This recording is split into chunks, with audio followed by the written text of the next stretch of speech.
Good evening, everyone. We called our meeting into order during our executive session, so we can begin our public meeting. Graylin is traveling for work, so you have me for the evening. So we're going to jump right into the agenda with the special public hearing on the 2024-2025 Annual District Report of Violence, Vandalism, and Harassment, Intimidation, and Bullying, also known as a Student Safety Report. But just before we start that, I just wanted to say one thing. I just wanted to say, to congratulate Dr. Adderhold on receiving the NJASCD's 2025 Dr. Ernest L. Boyer Award for Outstanding Educator of the Year. He received it last week. Dr. Adderhold does so much for our community, goes above and beyond, and so a very well-deserved award. And with that, Ms. Jessica Sancada. Thank you. Good evening. Thank you for giving me a little time this evening. The first thing I want to emphasize is that this is our report for the 24-25 school year. This is a report that's done annually, typically in the fall as the previous year concludes. And some of the data that I will also provide this evening is from the 23-24 school year, just so you have a baseline to compare some numbers.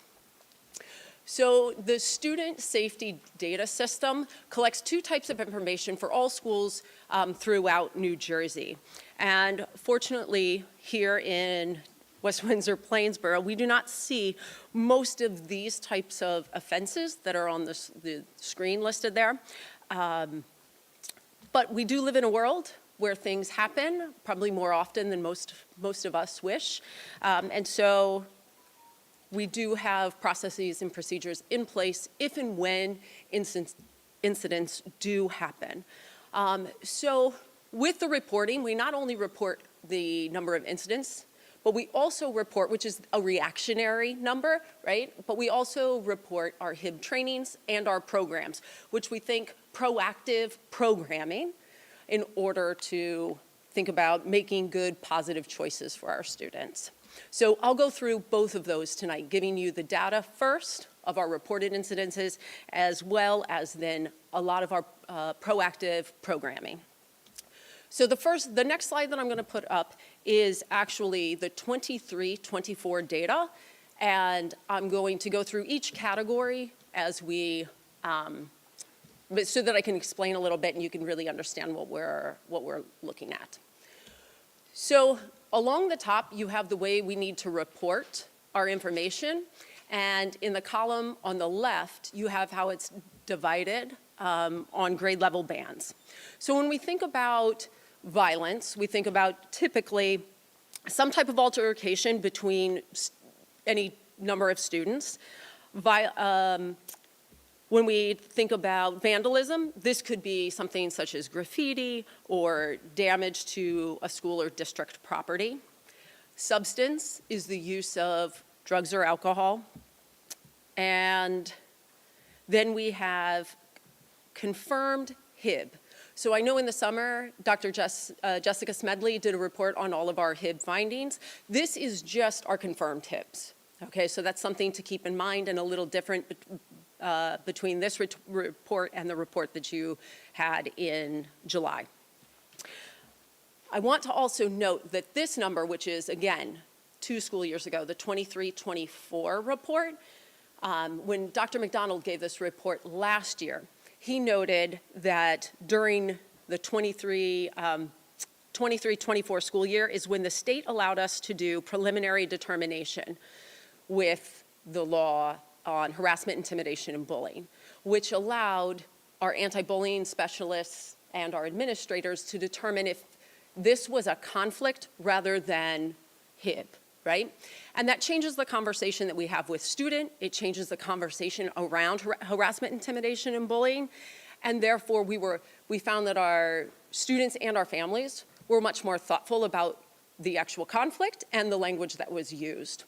And so you're going to see when I show the 24-25 school year data, that again is part of the reflection of that number that's going to drop again.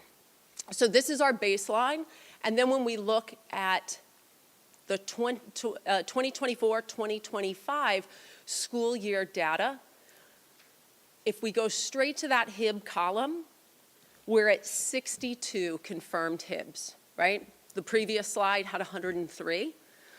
Two factors that I would like to highlight. One is the continued preliminary determination and targeted language around what is harassment, intimidation, and bullying. What are those three prongs?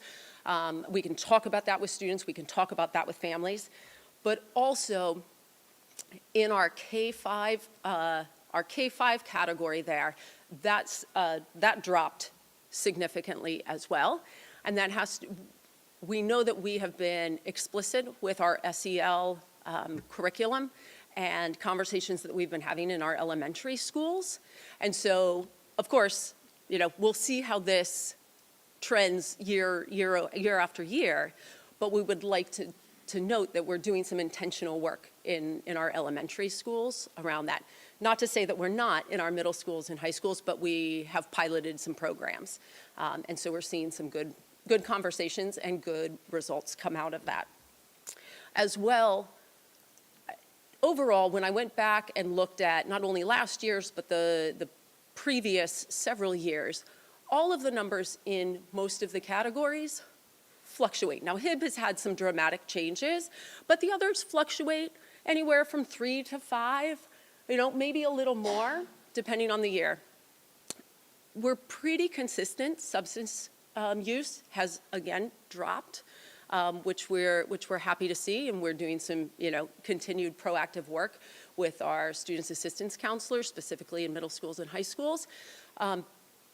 But when we think about why sometimes vandalism might go up a little bit higher, or why violence might be a couple digits higher, I ask you to think about social media, possibly, right? And what a lot of our teens might call challenges that could be put out there that are not meant to be hurtful or cause intentional harm, but instead maybe thought to be funny.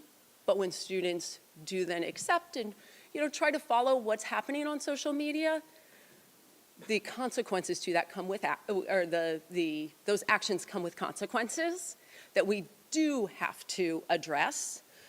We had put something out as a school district earlier this year about that, making parents aware, if they weren't, about any of the social media, whether it be a TikTok challenge or an Instagram challenge, or others that younger students might know about that people our age might not. But we try to stay ahead of that. And again, the programs and the positive, proactive actions that we're taking in our lower levels, we're hoping to see then the better decision-making coming when they get to the middle school, maybe start to be inundated with that social media in the middle school and high school years, that they'll begin to think about those choices rather than the reactionary, in the moment, I can do that, but instead, that comes with consequences for myself and for others. And I know better, and I'll help others to do better as well.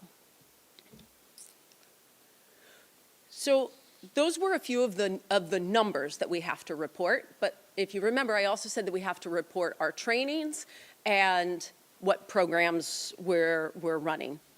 So a few things. HIB trainings and programs. Our school counselors and our students' assistance counselors go into and do classroom lessons at all grade levels, targeted. They could be, large scale or very targeted, depending on what we need or what programs they're using. We have school safety and climate teams, and they create initiatives within each building. I'll talk about those teams specifically a little bit later, but those involve our anti-bullying specialists as well, and those can have very targeted programs in each school. For the past several years, we've been having full school climate summits that we have met here the past several years. All 10 schools are represented with students, faculty, administrative, counseling, and parent voices in the room, looking at HIB data, their own schools, but also looking at as a collective, as the district, what are we doing, looking to make connections and correlations between schools. We have presented at our Parent-Teacher Association engagements, whether they be monthly meetings here. I know that Dr. Smedley, our Director of Counseling, has pushed into some PTA meetings as well this year to talk about the counseling program, specifically at the elementary level. A lot of times they're more hands-on at the high school, middle school, and high school level when we think of course selection and things like that, but what do our counselors do at those younger grades?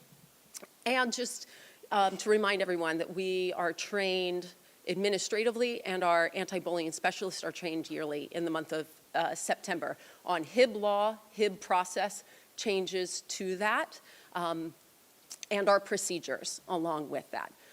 Also, there's external professional development. I know there's an upcoming Strauss Esme, which is the company we use for all of our policies within the district. They're also offering some professional development that our anti-bullying specialists can take part in.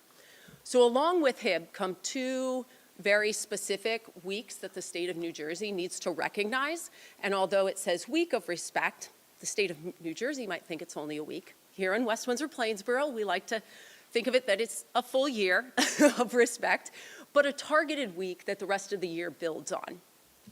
And so some examples of how this plays out in schools, and if you have children in your schools, you may have heard some of them talk about it earlier this month, would be some school-wide themes. I know one of our schools had Our School is a Family, and all of their activities were created and directed toward that theme. One of our middle schools had a hashtag of Blue Up, because blue is the color that represents a week of respect.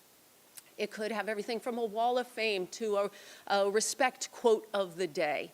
And so very focused conversations, push in, whole school, but it's a week dedicated to building respect, classroom, and school culture.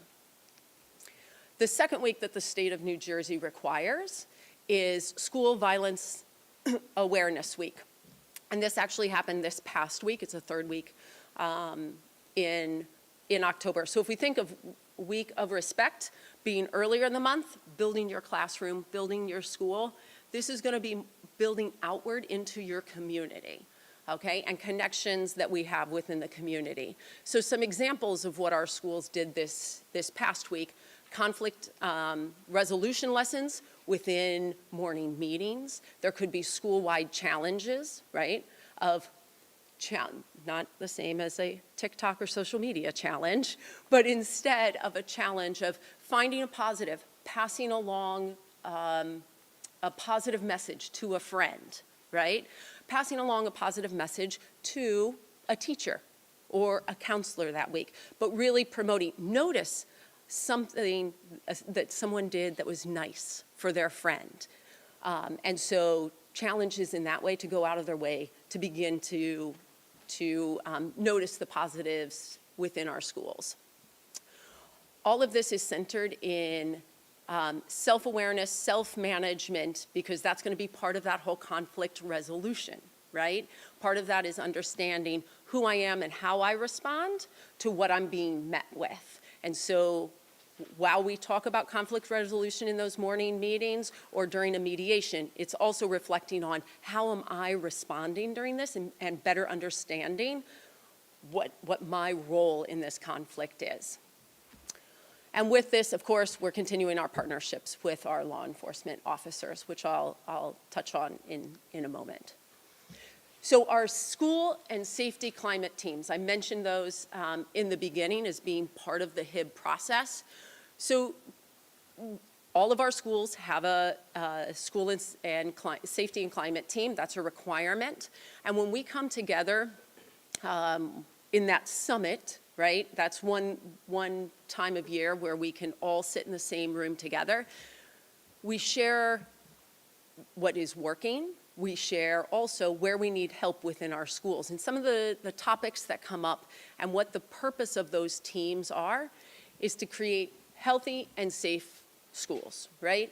We need kids to know that they are seen, valued, and we're working to create a sense of belonging in all of our schools. Remember, on these teams, we have kids, we have teachers, we have staff, counselors, because our anti-bullying specialist is there, and administrators. And then we have parents as well, so that we really have all the stakeholders at the table. This is heavy on our social emotional learning and our goal work that we know is at the heart of what the district does. We have culturally responsive classrooms and our staff who are trained in that. In the past, we did training specifically last year for the Nurtured Heart approach. We also talked to parents about that and did a parent university about Nurtured Heart approach. We have other opportunities for parents this year that I can share if you're interested. We're also using Second Step in our elementary schools. And actually, one of our elementary schools is piloting that in a more in-depth, focused way to see where we can take it in the future. Wayfinder is a curriculum that we're going to be using with our secondary schools as well. And so we'll use these teams to evaluate, the effectiveness and how students are reacting to and engaging with all of these. And we have policies on HID. This is why I'm up here presenting on this tonight. That's a requirement of the state. We have our code of conduct listed here. And when all of this comes together, restorative practices are in place.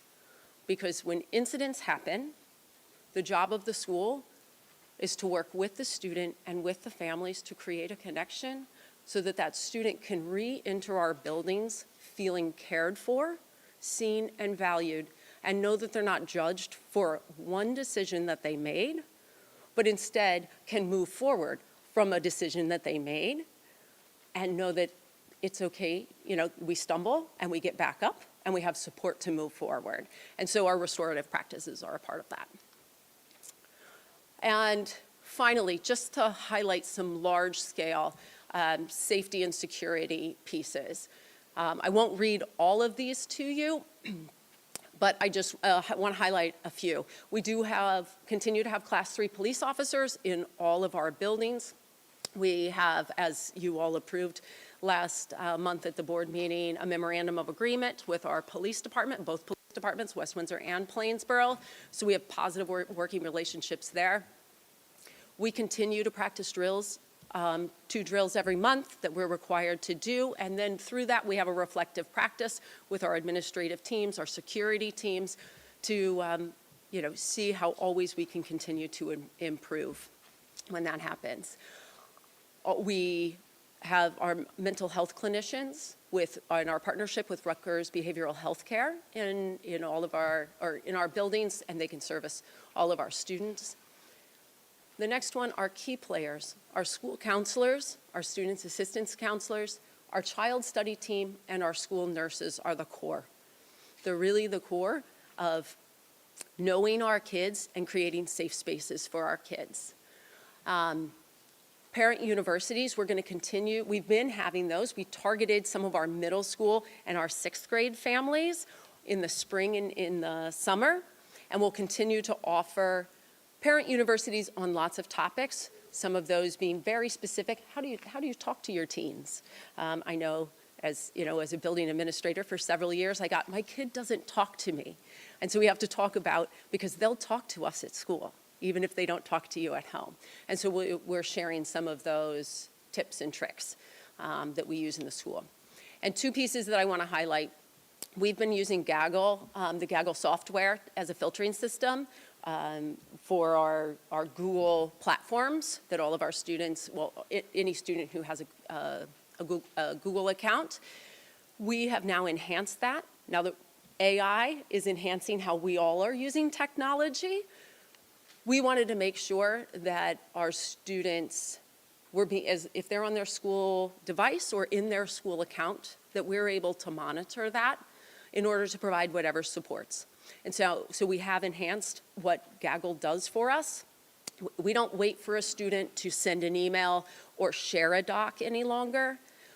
We're monitoring in-time keystrokes so that we can provide support as quickly and as often as necessary. And last is Safe New Jersey, which will be introduced in the coming months, whole scale to the community. But it's going to be a platform that, again, provides a place for students to report concerns if they have concerns about themselves or about others. It started in the realm of HIB for anonymous reporting of potential bullying situations. But it's been built out since then to now connect to mental health supports outside of the school facility, and outside of the school day. So more to come on that in November. And I finish up with our mission statement, because that's why we do what we do, right? To empower our learners, and to empower our learners to make good choices, and to know that they are resilient. When a choice is made and a consequence happens, that they can come back here and be supported in moving forward. So I thank you for your time this evening. Thank you so much. Do we have any questions from the board? Liz? Thank you so much, Ms. Sincata, for your presentation. There's been a lot of concerns expressed in the community about mental health concerns and behavioral concerns and all of that. I think it was very helpful to hear this here tonight about all the different ways that the school district is taking a comprehensive approach. You mentioned the use of parent universities and as a means to have some outreach to parents. Can you speak a little bit more about that? Sure. So Dr. Smedley led some, just so you know, I want to talk about what happened in the past, which was new this year. So in August, they provided, it was our in-house clinician and Ms. Karen Abrams, who's a supervisor for special services in our middle level, as well as Dr. Smedley, who's our director of counseling. They provided multiple sessions catering to our incoming sixth grade parents to help that transition into middle school. So topics such as trailhead talk, erasing the worries before the climb. They have a theme of like hiking up a mountain, heading to middle school. And then another one called packing the right tools, building study and executive functioning skills, because we're moving from that like one classroom in elementary school to teams and multiple classrooms of middle school. And so then a couple others about navigating the terrain, social skills, and changing friendships. So lots of school parts, but also social aspects. So that's something we're looking to continue into next summer. But a couple of upcoming ones, we recently had a parent university on artificial intelligence, right? And it was a lunch and learn. So those are all listed on our website as well, because even if you think AI isn't about the social emotional side, we do talk about that, because you can't separate school and academics out from the social emotional learning part. And so all of our parent universities will touch on that as well. And so Dr. Smedley is continuing her parent university series also. Thank you. Dana? Thank you for your comprehensive report. I had a couple of questions. Can you give examples of the approach, like nurtured heart, second step, and Wayfinder? What are examples of like how that is integrated in the curriculum? What does that look like? Thank you. So nurtured heart came from a philosophy of de-escalation. And so steps in practice in de-escalation. I'm just going to give a large overview. So second step works on empathy, emotional regulation, and responsible decision-making. And think that could happen in a morning meeting, right? Targeted lessons that not only the counselor might push in for, but then we're also piloting where teachers can turnkey those lessons also, okay? And then Wayfinder, although all could be a K-12 comprehensive when I know Sue Totaro, our Chief Equity Officer, worked with Dr. Jessica Smedley, our Director of Counseling, and our SEL administrative team to kind of vet all of these. Wayfinder is a toolkit designed to help kids develop their SEL skills, but like future-ready skills. And so that was found to be more helpful with our middle school to high school age students with specific lessons. Now, in a high school, you're like, how do they push in? It could be groups, right? That they might be come out of, I'm not going to say out of class, but out of a study hall period. They might meet at lunch, have some type of an initial assessment taken, benchmark to see what different needs students might have, and then we could group and target skills, whether they be specific social emotional skills or that thinking future ready, self-regulation, communicative, things like that. Loy? Thank you so much for the presentation. Just a comment, and I remember last year listening to the 2023, 2024 numbers. I'm so glad to see them go down, and especially in the K-5, because I was always curious why it was so high, and I know there was comments about kids coming back from COVID and readjusting, behavioral issues and things like that. But dropping down to 9, that's a really great number. And I think what you said about the preliminary determination, that's probably helped quite a bit. I was just curious because you had mentioned that there's some programs that were being piloted to sort of in that K-5 group. If you could talk a little bit about like what some of those programs was. So that's second. Oh, that's the second second step. Yep. Okay. So got very it. targeted conversations, and I think self-regulation is going to be a big part of that, Yeah. as that was a conversation returning from COVID. I think for all of us, kid or adult, that's an ongoing learning and self-reflective aspect of growth, right? Got it. Yep. Thank you so much. I thought there was. Any more questions from the board? Okay, thank you. Thank you so much for the presentation. Now, we're going to have a special opportunity for public comment on the 2024-2025 Student Safety Report. The board invites thoughts and reactions on the annual district report of violence, vandalism, and harassment, intimidation, and bullying from members of our community who are present.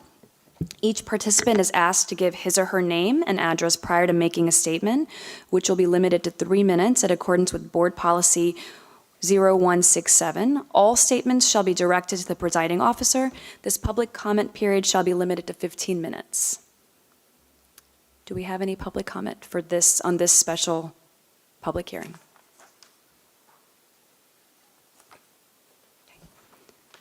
Seeing none, I'll close that public comment session, and I will move to ask for a motion to approve to accept the 2024-2025 Annual District Report of Violence, Vandalism, and Harassment, Intimidation, and Bullying, also known as a Student Safety Report, as required by the New Jersey State Department of Education, NJSA 18A 17-46 and NJAC 6A 16-5.3F. Do I have anybody for that motion? Liz and Loy. Okay. Okay, we'll start with Ms. Chenier. Yes. Ms. Ho. Yes. Ms. Krug. Yes. Ms. Maliga. Yes. Mr. O'Brien. Yes. Ms. Shetty. Yes. And Ms. Bonsall. Yes. I got everybody. Motion passes. Motion passes, and that adjourns the special public hearing on the 2024-2025 Student Safety Report. And now we'll move on to Dr. Adderholt. Good evening, everyone. Just a couple comments tonight that on a multitude of topics, actually. First, as the Board of Education had the opportunity to attend New Jersey School Boards Association last week in the training program, now that it's official, want to just recognize Dana Krug one more time as New Jersey's Board Member of the Year for 2025-2026. So congratulations again, Dana. Something that is unique and has never happened before. We had one of our district staff members currently serving as Miss New Jersey. She just participated in the Miss USA competition and was the first runner-up for Miss USA. So congratulations to Ivy Harrington.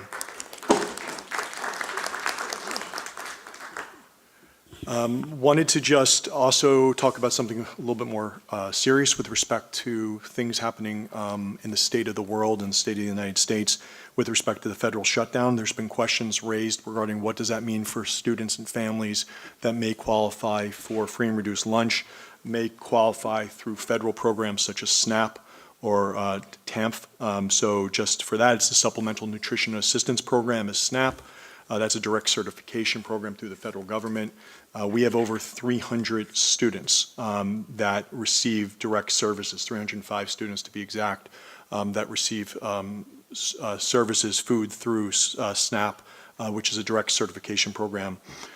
We also have students and families that receive assistance through TANF, which is the Temporary Assistance Needy Families Program. And then when you add in programs through Medicaid, which is in the process of being gutted over the next 10 years thanks to the One Big Beautiful Bill, fosters, runaways, homeless, migrant, and then income-based. We have 951 students in WWP that receive some form of assistance with respect for food, breakfast, lunch, and thanks to programs such as Sun Hunger Packing, we have families that are participating in bridge meal programs, which means that Sun Hunger Packing works with local food banks to do a backpack program sending meals home for weekends. So the bridge is the weekend.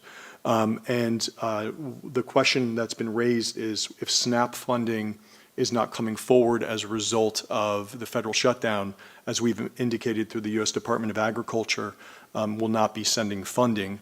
That does not mean that students will not eat in WWP. So I want to just make it very clear to those watching, those that may hear this, that the district will be making sure that students that have qualified for free and reduced lunch, whether through the federal or the state program, will be receiving their meals without interruption. But the funding that then reimburses may not come or may come very late, but that is not important compared to making sure our students eat. So that will continue. Now, with respect to the what can we do question, there's families that have reached out. We received 2 emails today from just heartwarming emails that just said, like, we want to help. How do we help? I would say that in the absence of the opportunity to directly support a neighbor, there are food pantries throughout our communities. There's the West Windsor Little Free Pantry, and with the Arts Center, there's the Plainsboro Pantry. The faith-based communities, majority of them have some form of food pantry. There's county-based food pantries. And then there's Sun Hunger Packing.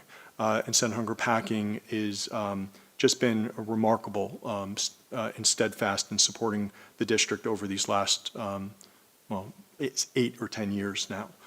So just want to thank Sun Hunger Packing, but just recognize that if folks like the Scouts that are here in the audience or community members are looking for something to do, we can provide direct support to our local food pantries.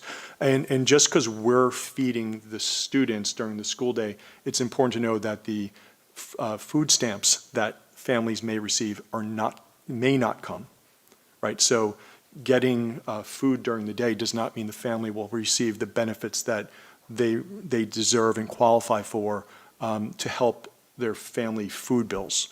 So more now than ever, the food pantries are going to see need.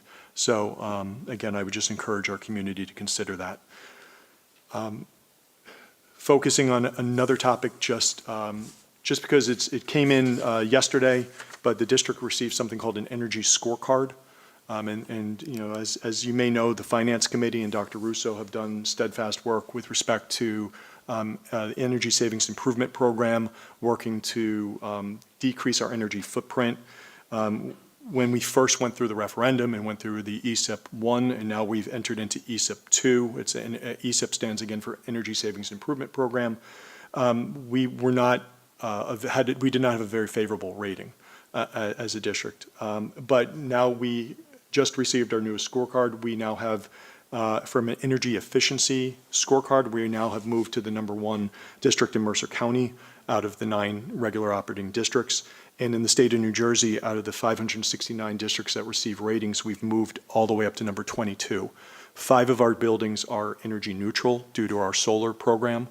And our score went from a 59 last year to a 96% energy efficiency this year.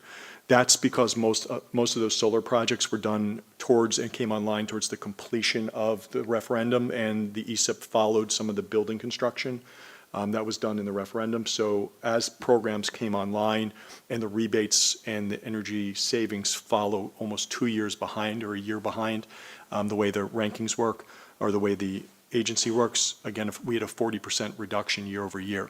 That's really important when we talk about long-term fiscal forecasting, because as the energy savings may seem significant, we also added a tremendous amount of footprint. So we're able to basically maintain our budget, essentially budget neutral, as we've added footprint, but we've been able to decrease energy. So we've almost become, it's almost become net neutral. So again, we were prepared to put additional roof solar on 3 additional properties, but due to the solar grid being at capacity, we were not able to proceed at this time. So we have taken some preliminary steps, even looking at additional options for the roof at Town Center, Grover, and here at Village. So we have more energy opportunities in the future that we will consider, but you will see staged construction, 5 of our parking lots for solar parking lots starting in the spring. And Dr. Russo's been navigating all that effort, so just congratulations to him and his team regarding that. Jessica mentioned it, but I just want to mention specifically that the AI panel that was facilitated last week by Sue Tatara was phenomenal. Sue was the moderator, facilitator, coordinator of all things. She worked with several other building and district administrators. But when you talk about parent universities on a topic, we had over 160 parents come out for a lunch and learn on a Friday afternoon in October to hear about the district's philosophy and thinking on artificial intelligence. And it just was a remarkable program, so congratulations to Sue. We also had 55 comments throughout that the panel was able to address, majority of them in live time, and then we'll be building responses and thinking of follow-up programs, but just really well done. And then just for a plug for something to read if the community hasn't, had an op-ed in NJ Spotlight last week with respect to the state of fiscal funding in New Jersey. And just want to note a couple things that are very concerning that we need to be very mindful of, not just as a school community, but as a state educational community. When you start thinking of the fiscal challenges that the state is facing, New Jersey has a $2.1 billion structural deficit. We have a governor's election. We have changes in Medicaid that's going to peel off $1 trillion across states over the next 10 years, which is going to be approximately $3 billion to the healthcare industry in 26, 27 for New Jersey's hospitals and medical institutions. When that hits, we're already seeing exorbitant costs. The state health benefit plan for educators went up over 30%. For the municipalities, it went up over 35%. And so when you start talking about cap budgets and you start talking about impact to local taxpayers, 2% in allowances does not cover any of that. So, the district is really watching the challenges to healthcare, what could happen with Medicaid. And when you start thinking of state budgeting, when you start talking about impacts to Medicaid, New Jersey is going to have to make a decision about what kind of programs they continue to cover. So what does Medicaid cover? Medicaid covers programs such as family assistance or NJ family care, right? So children's health care that get covered that do not have health care through an employer of their parents or guardians. 40% of all births in the United States are covered by Medicaid. We have senior living, individuals that are that their funds run out and they are in nursing homes get covered through Medicaid. Mental health services in the state get covered through Medicaid. Some of the wraparound services for families in need get covered through Medicaid. So Medicaid's a big deal for a lot of different things that we don't really know. And in the one big beautiful bill, there's other things that are out there. Like there's caps on the amount of money that students can take for loans for undergraduate and graduate school. There's changes to how graduate plus loans can be done. There's changes to energy improvement and energy savings, essentially a defunding. The strategy essentially is defund agenda items that would have been funded through Congress by one particular party. So the bill itself doesn't go away, so clean energy doesn't go away, just the money that support clean energy goes away. And what we've also done then is we're shifting the balance sheet from the federal government to the state. So if you want to clear your debt, put it on someone else's back. So the debt or the responsibility for Medicaid will fall essentially to states to make state-based decisions. That's a really big deal because education is one of the biggest players, if not the biggest player in the state budget. So when you think about education as the biggest player, it will inevitably be impacted. The question we don't know yet is how much, how fast, and which budget cycle. Will it be for the 26-27, or will it come on board more for the 27-28? But no matter what, it's coming because the one big beautiful bill was signed on the 4th of July on July 4th, 2025. And that goes into effect over a 10-year phase out of $930 billion, so just under a trillion. And that is in law. So stay tuned for that. That is something that people need to be very mindful of, whether it's at municipal government, whether it's at district government, school districts. Elections matter, and hopefully everyone goes out and votes in the first week in November. Thank you, Dr. Adhold. And now we will move on to Dr. Gould and Dr. Pearson for the district's testing report.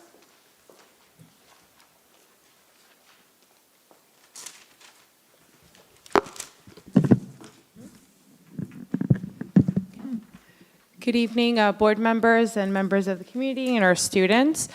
Dr. Pearson and I will be sharing with you tonight the district testing presentation, the annual presentation, to share with you a report of all of our testing data for the district from 2024 to 2025. For tonight's agenda, we'll first review the overall demographic data for our district, the overview of our high school graduation pathways and proficiencies, as well as our New Jersey graduation performance assessment data for NJGPA. Then Dr. Pearson will talk about our New Jersey student learning assessment data, or NJSLA results. We'll specifically focus on English language arts, mathematics, and then science.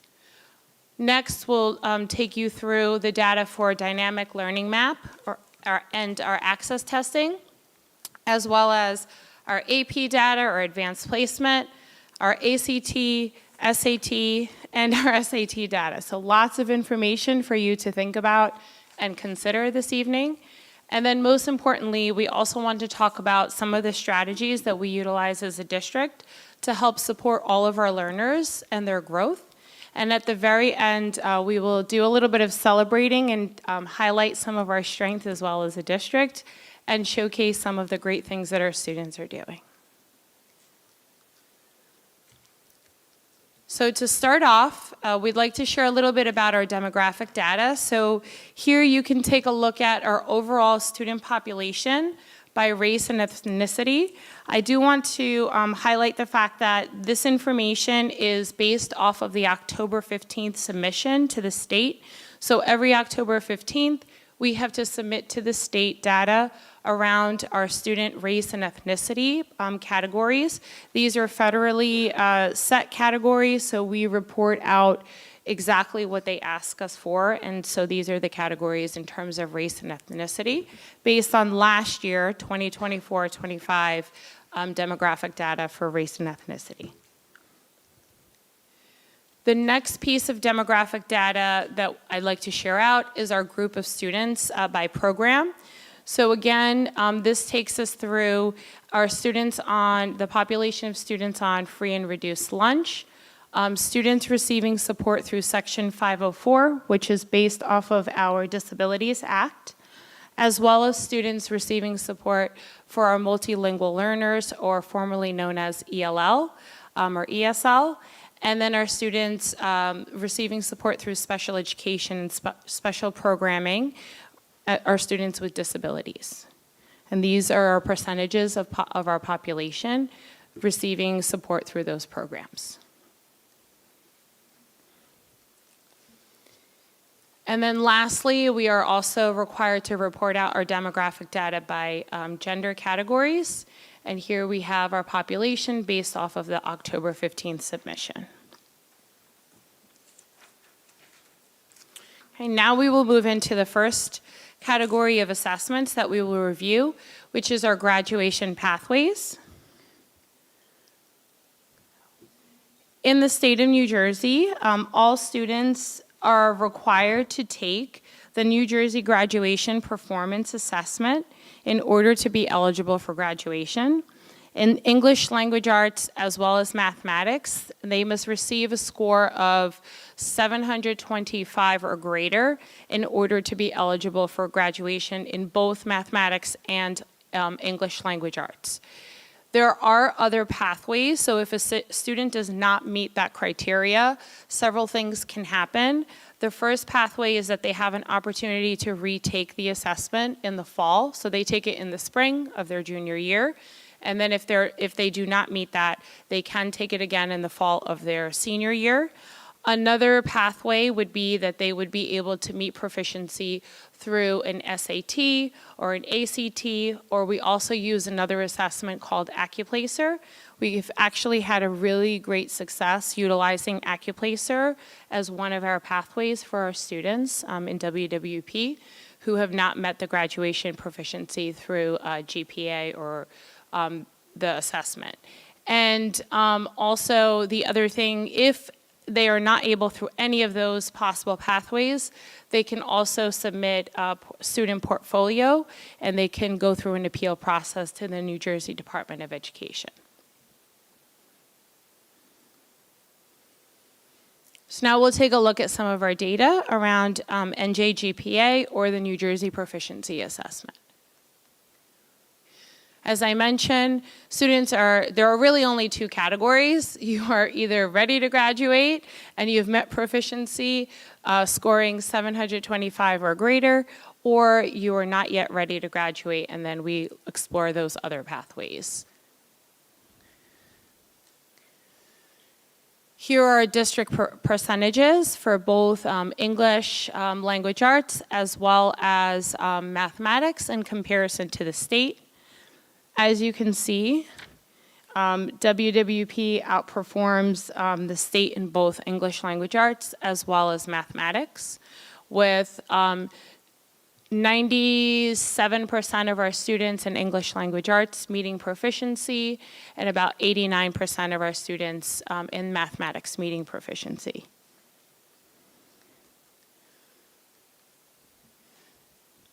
And here on this slide, you can see the same information as represented before, but as a visual representation and in comparison to the state.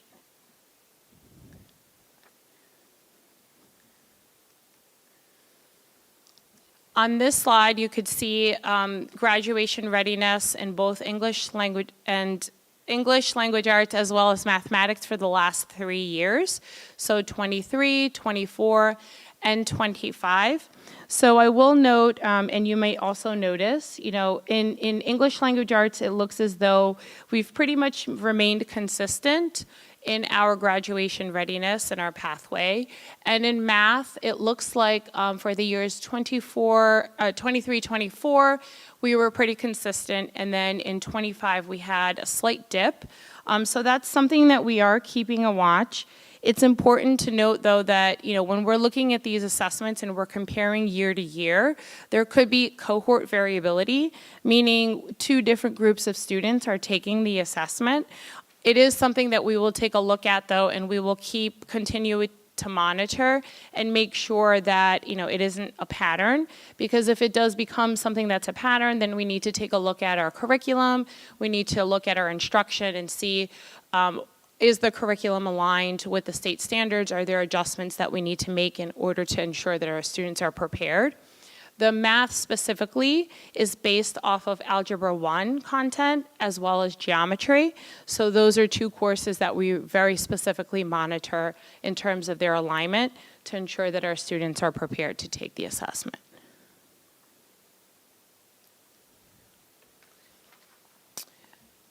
On this slide, you can see our student performance by district demographic in terms of race and ethnicity, and their readiness for graduation.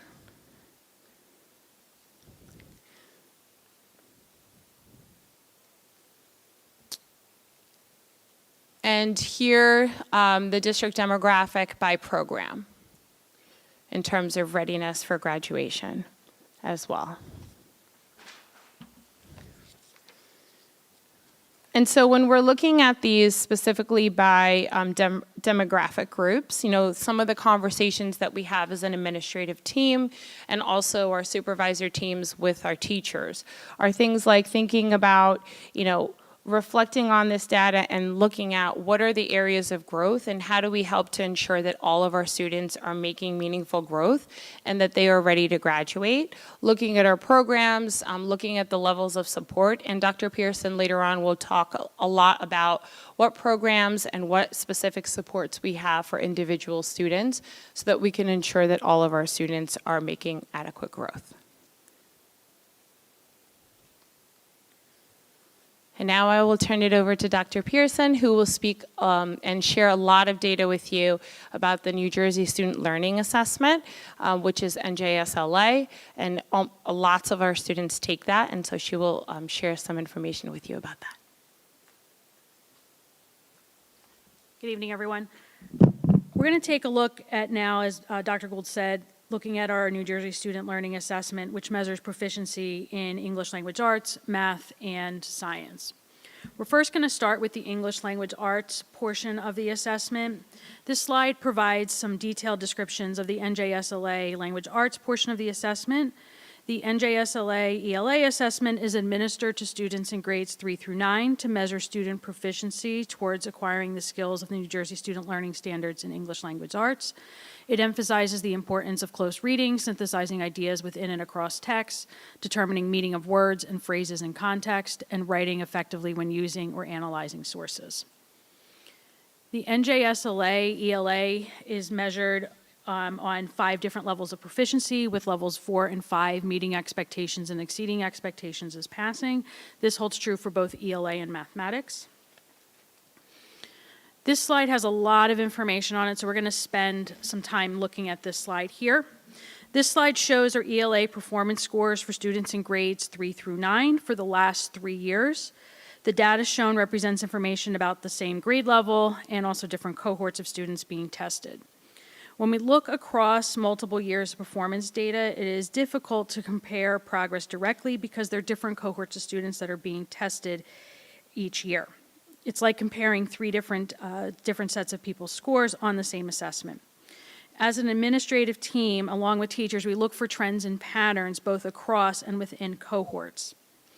If we take a look at the 8th grade line, for example, and we look across levels 4 and 5, we see that there is a dip from 2023 to 2024 when looking at the combined scores of meets and exceeds expectations. As different teams take a look at, as an administrative team and supervisor team along with teachers, we take a deeper look at this information to determine areas in our curriculum that need to be revised and also provide where we need to do some professional development. We know that the ELA middle school curriculum was rewritten and teachers have been receiving ongoing professional development, and we see that that dip rebounds in 2025, moving up to 87.3%, where students are meeting or exceeding the expectations. Another example is to look across the elementary and looking at where we've addressed significant changes in our literacy program at K-5. We continue to work through a multi-year plan to implement Orton-Gillingham methodology, which is a structured literacy method of teaching phonics, phonemic awareness, and morphology, which is the study of parts of words and their meanings, through IMSE training for all of our K-5 teachers in reading instruction. If you look at that 3rd grade cohort, as they move through elementary school, it looks like there's a dip of 3% at fifth grade when you look across that fifth grade line. But if you look at the growth of the cohort, you see in 2023, 59.3% of students passed. And then as a cohort, they were a passing rate of 65.7%. And then last year, that same cohort ended at 73.5%, which when you look again across the fifth grade, it looks like there is a dip, but as a cohort, they've actually grown 14 points in the last 3 years. As we look then at, we look at this information in different ways. This also isn't the only information that we look at. So this is just one test looked at in multiple different ways for us to be able to start thinking about what needs to change, if changes need to be made, and they're not made in isolation of just one test. On this slide, what we're looking at is the same grade across the last 5 administrations of the NJSLA assessment. 2018 was the first year that that assessment was moved from Park into NJSLA, and then we had a break because of COVID, and then we started again. And you can see we haven't quite rebounded back from where we were pre-COVID, but we do see modest gains from there. Other ways that we look at the same data is looking at compared to the state with the district, and really what we want to look at is that level 4, and level 5 is on the next slide, where we are, for the most part, above the state in each of those different places when we look across the different grades, or different grades in different years of the different grades and the different, looking at 25 and above. So here we see this at level 5 and above. Here for the last 3 years, again, for the most part, we are above the state averages on this, and this is where this is again a passing and exceeding expectations. Just like we looked at with GPA, we then start to break it down by demographic information. And when we look at this first slide here, this slide shows disaggregated demographic information by race and ethnicity. In comparison, the state level of passing across levels 4 and 5 is 53%.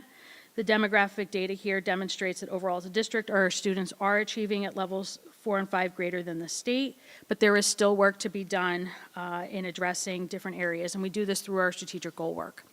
Another way to look at the same information is then looking at that across the last 3 years. And when we look at it across the last 3 years, we do see that there are modest gains across most of our demographic areas. And again, this comes back to the work of the strategic goals, particularly our equity work in looking at and recognizing the importance of including all of our students, cultural references in all aspects of learning, including classroom experiences, making sure we're increasing access and challenging biases that contradict a belief in every student's capacity to achieve at high levels. It is a continued focus for the strategic goals, and it continues to be a need in our district to ensure that all learners reach their full potential. Another way that we look at this data is the same as Dr. Gould discussed when we're looking at GPA, is through programming.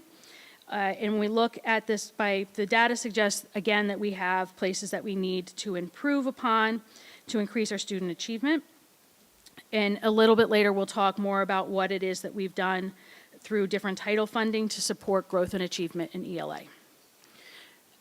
Again, looking at the information then across the last 3 years. When we look at it again by program the last 3 years, we see that we're making modest gains across most programming. The exception there we can see is with special ed. We see a slight decline in our special ed programming, which is something that we will look at and continue to look at as we look at these patterns and look at other data that we have.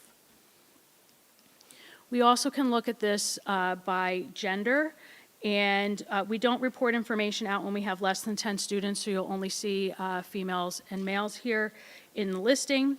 But you could see that we have a passing rate of about 81% for females in ELA, and for males it's 74%. And then when we look again at like the last 3 years, we see that for females, it's holding steady at the 81% mark. And then we see modest gains for males after a slight dip in the previous administration. The next part of the NJSLA assessment is mathematics. This is given to students in grades 3 through 8, along with students taking Algebra 1, Algebra 2, and geometry. It assesses students' abilities in relations to counting, cardinality, operations and algebraic thinking, numbers and operations in base 10, fractions, measurement and data, and geometry. Just like we said with ELA, this is also looked at across 5 levels of performance, with levels 4 and 5 being the passing rate. That's the meet expectations and exceeds expectations, just as we saw with the ELA section of the NJSLA. It's important to note here that unlike ELA, that in middle school, we start to see various pathways for mathematical sequences, and this impacts the way the results are displayed. And we also should note that we have less restrictive pathways for students to take algebra in middle school than other places. So you'll see that come up as we look at the data for mathematics. So we're back to this big slide again that we looked at, same as what we looked at for ELA.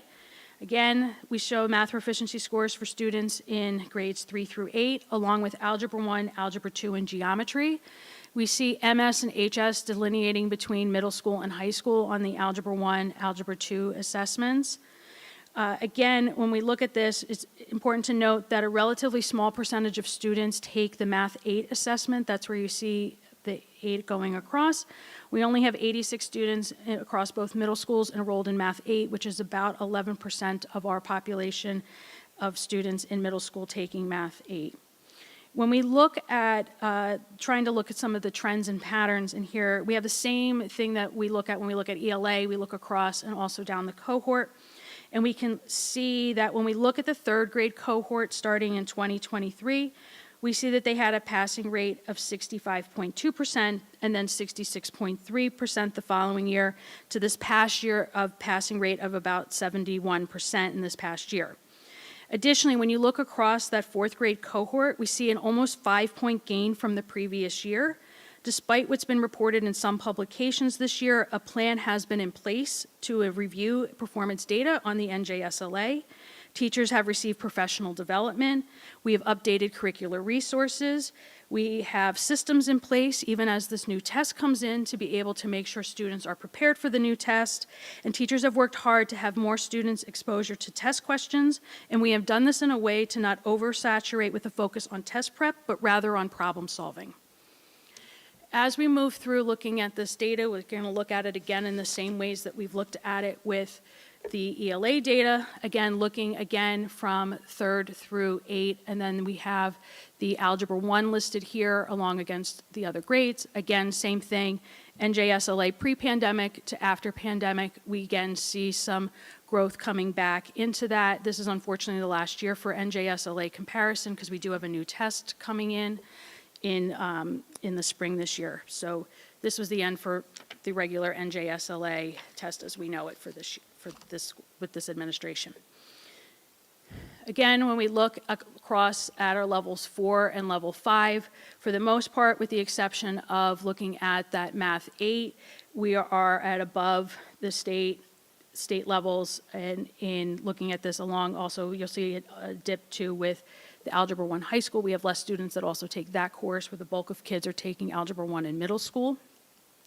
And then we do the same thing when looking at the level 5s. You see the same trend happening with the level 5 information, where we are for the most part above the state proficiency. Again, 7th and 8th grade students have a variety of pathways. Again, the 8th grade students, we only have about 11.4% of our students in Math 8. 35% of our 7th graders and 51% of our 8th graders are enrolled in the Algebra 1 class, with an additional 36% of our 8th graders are enrolled in Algebra 2, which you see reflected in the way that these scores are presented. And then same thing as we did with ELA, we look at this broken down by race and ethnicity with our different demographic groups. The state passing rate for mathematics is about 41.4%. Again, it shows that we do have some work to do with our different demographic groups. And again, it all comes back to making sure with our strategic goals that we are making sure that students have access and rigor for all of our students. And then when we look at that same data across the three different years, we again see some either modest gains or some pretty good gains among our different groups when we look across the 3 years. So again, we're seeing that growth. And then the same thing when we look across programs. This shows that we do have different work to do when we look at our different programming, when we look again at free and reduced lunch, Section 504 of the Disabilities Act, our multilingual learners, or L students as it's listed here, our students receiving IEP support through special education, and then we have that last column that is comparing it to the general education. And again, we know that we have areas that we need to work on. The green that is shown is the passing rates on that.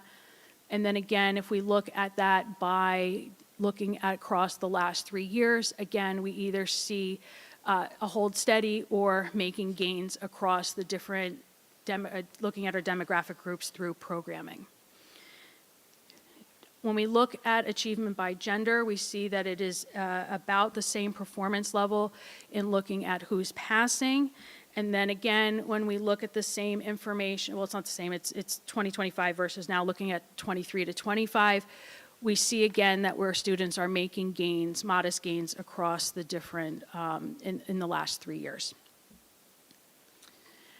NJSLA Science is another test that the students take in the spring. Again, it's a grouping of science and engineering practices looking through investigation, sense-making, and critiquing.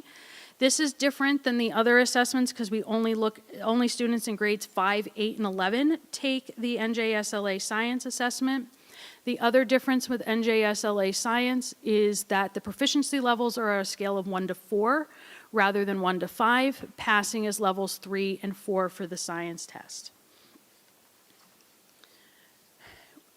Looking at the achievement levels across the last 3 years, we see that there is a dip in 11th grade. It's just noted that the 11th grade science test, unlike the NJGPA, is not a graduation requirement.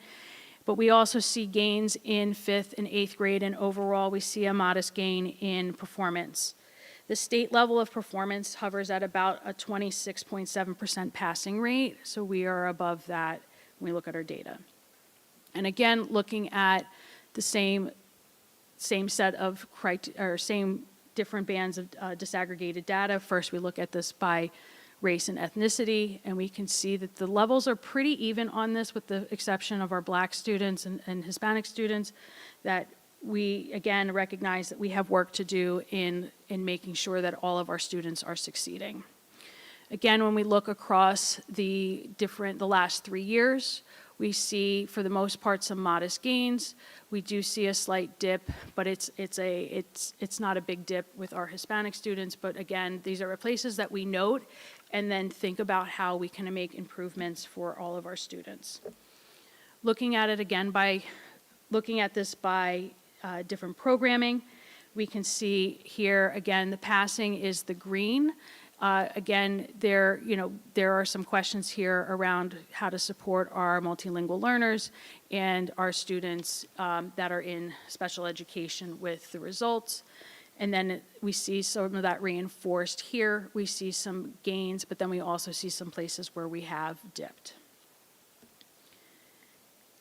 When we look at the results by gender, they're pretty close. We have 56% of our females passing versus 61% of our male population passing the assessment. And then again, when we look at that over the last 3 years, we see some gains, pretty modest in the gains there again with looking at that, but we still see growth.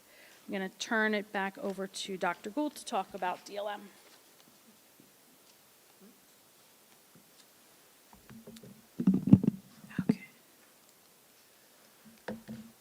So DLM, or Dynamic Learning Map, is an alternate assessment to NJSLA for students with disabilities who require a different type of assessment.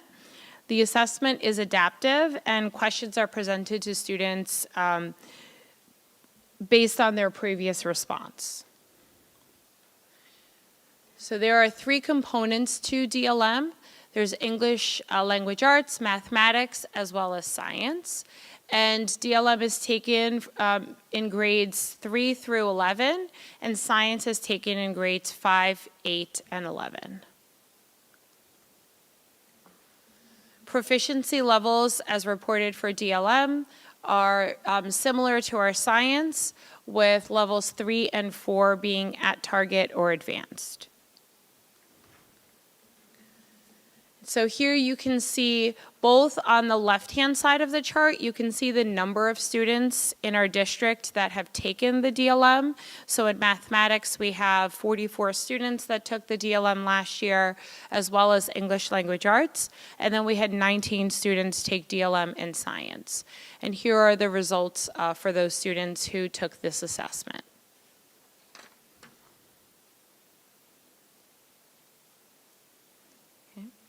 The next assessment that I'd like to talk about is access for our multilingual learners. So access is an assessment that's given to all of our students that are multilingual learners. And it is a required assessment that measures students' proficiency in both reading, writing, speaking, and listening. It's mostly administered online. Some of the components, especially in the earlier grades in kindergarten and first grade, need to be administered one-on-one. All English language learners, even those students that have declined services, must sit for access, and it's taken annually. Teachers use multiple measures in order to ensure that students receive services, as well as to determine the cutoff scores for the access assessment, to make sure that to see whether or not students can exit from programming. So if students score a combined score of 4.5, they are eligible to exit from multilingual services or ESL services in the district. And here are their proficiency levels. So it is leveled based off of 6 levels, with, as I mentioned, 4.5 being kind of that number that we're looking at as a combined score in order to determine whether a student still receives services or not. I did want to mention, I know Dr. Adderholt had mentioned before when we were speaking about enrollment and how our multilingual learner enrollment has increased in the district significantly in the last couple of years. And so you can look here, again, this is based on the October 15th submission of last year. So we have increased even more since then, but here are our numbers. So we had 327 students in 2023 by October 15th, and then last year, as of October 15th, we were at 428 students.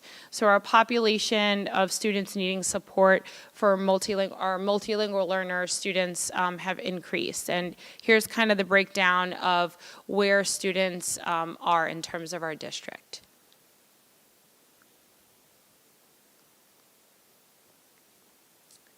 And then here you can see their proficiency levels based on their access screening.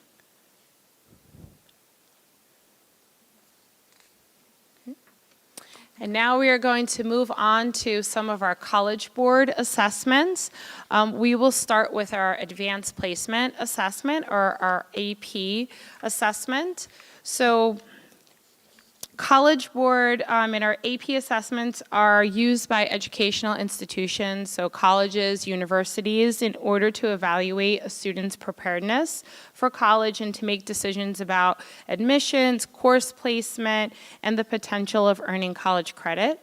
The specific content and skills that are measured vary among the different exams that are taken by students in AP courses, but they are all designed to provide like a standardized and objective way to measure a student's performance.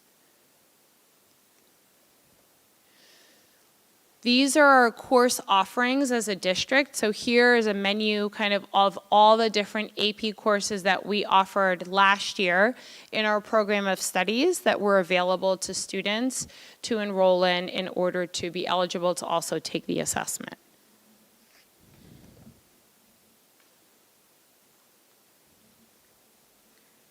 As I mentioned, AP exams are standardized. They are measured on a 5-point scale. So with scores of 3, 4, and 5 being the scores that qualify and the scores that you want to earn that colleges are looking at in order to determine whether a student has met like proficiency in that particular course. On this chart, you can see all the different assessments that were taken, the total number of assessments that were taken by students in our district for both high schools, and also the percentages of their performance in each of the different subject areas are noted here.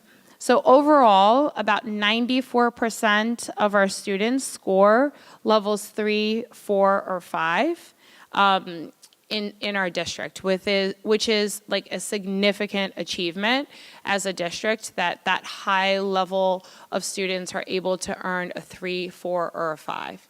And some of the courses you can see or some of the subject areas even higher than that. And we had 3,635 AP exams administered in district, which is also a significant number.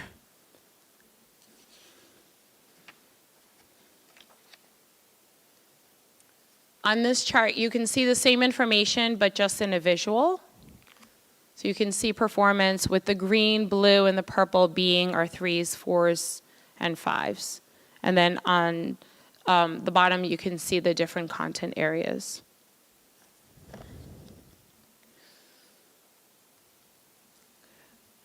The other part that I wanted to share was our enrollment in terms of how students are enrolled. So total percentages at both high school in terms of population in comparison to enrollment. Specifically here, we're looking at our demographic group of race and ethnicity.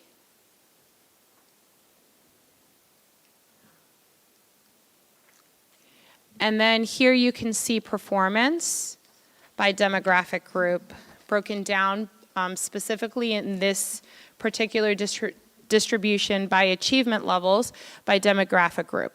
And as you can see, it's relatively consistent among students of different race and ethnicities in terms of their performance for qualified, well-qualified, and extremely well-qualified. Almost like identical. The same is true for gender.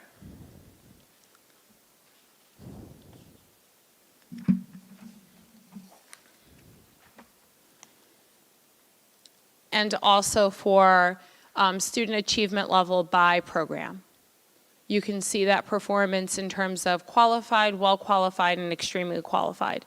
Student performance is relatively similar in those categories, which is what we want.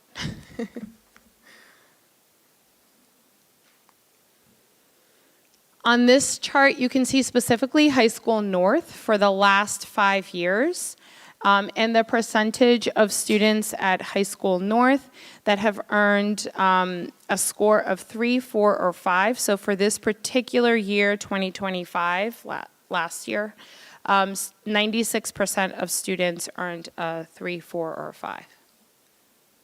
And you can also see the number of students that took the assessment, as well as how many assessments were administered.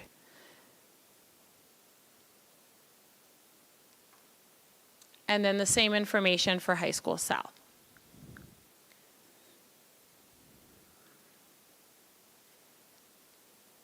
Okay. Now we will move on to the ACT, or the American College Test. So the ACT is one of the 2 major standardized assessments used for college admissions in the United States, the other being the SAT. Many colleges accept both the ACT and the SAT, and students often choose which one to take based on their preferences of which test they prefer, also based off of the college or university that they're looking at and what they accept. Some students take both. So the way that the ACT is scored, reading and math is scored on a scale of 1 through 36, and then writing specifically is scored on a scale of 2 to 12. And some students just take the math and reading component, and they do not take the writing. So as you will see on the chart that's coming up, you may see more valid numbers in some categories versus the others.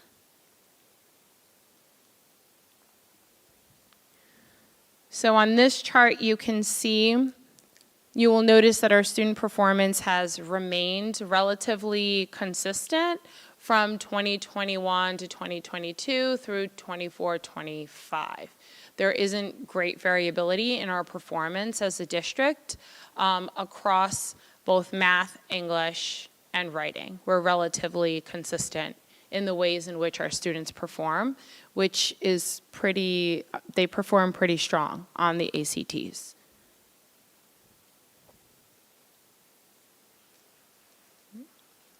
Now moving on to the SATs, or the Scholastic Aptitude Test, which is the other assessment that students take for college readiness and entrance, and is accepted by many colleges for admissions. And there are two components, reading and writing, and then there's a mathematics section. Here's our SAT achievement comparison since 2019. And as you can see here, we again have remained pretty consistent from year to year. You may notice like slight dips here or there, and then, a slight change from one year to the next. It's important to note that variability may happen. There are lots of factors that can influence that. The different test takers that have taken the assessment, the number of students that took the assessment, the change in test content. Sometimes they completely change some of the questions, right? As well as other external factors. But as you look across, we are pretty consistent in terms of our performance and our averages.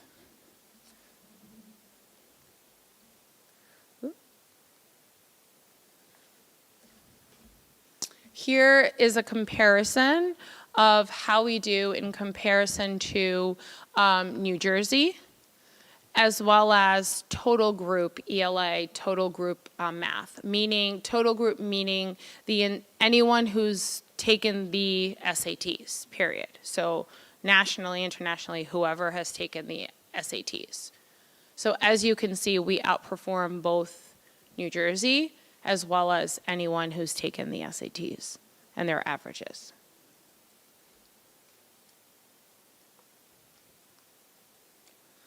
And then this is just a little bit of a fun fact, like what do our students like to do? Do they prefer to take the ACT or the SAT?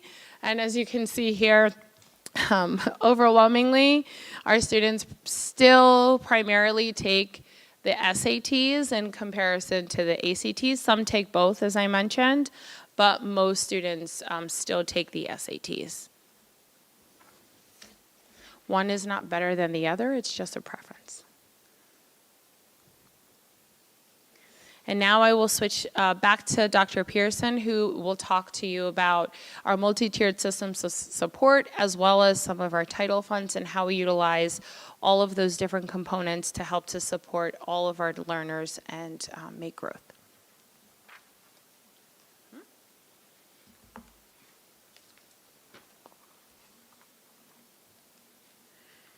So we're going to talk a little bit about our MTSS process, our multi-tiered system of support.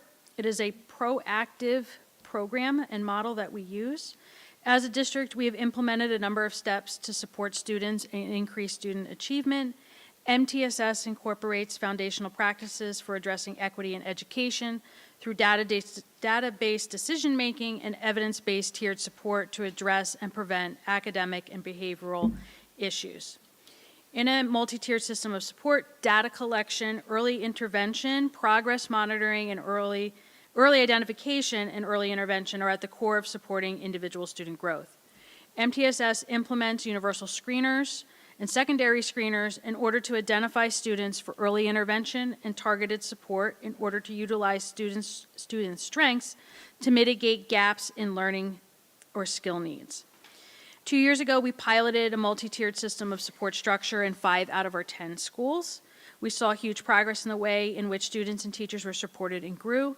Last year, we had that moved to all 10 schools, and now we are in our second year of having all 10 schools in a full MTSS program. When we look at this is one way to kind of visualize looking at multi-tiered systems of support. regarding mostly looking at math and reading at Tier 1, we're looking at high-quality instruction, core instruction delivered with fidelity. Tier 1 is where all students receive high-quality instruction. Teachers receive ongoing professional development to support that strong implementation of the curriculum.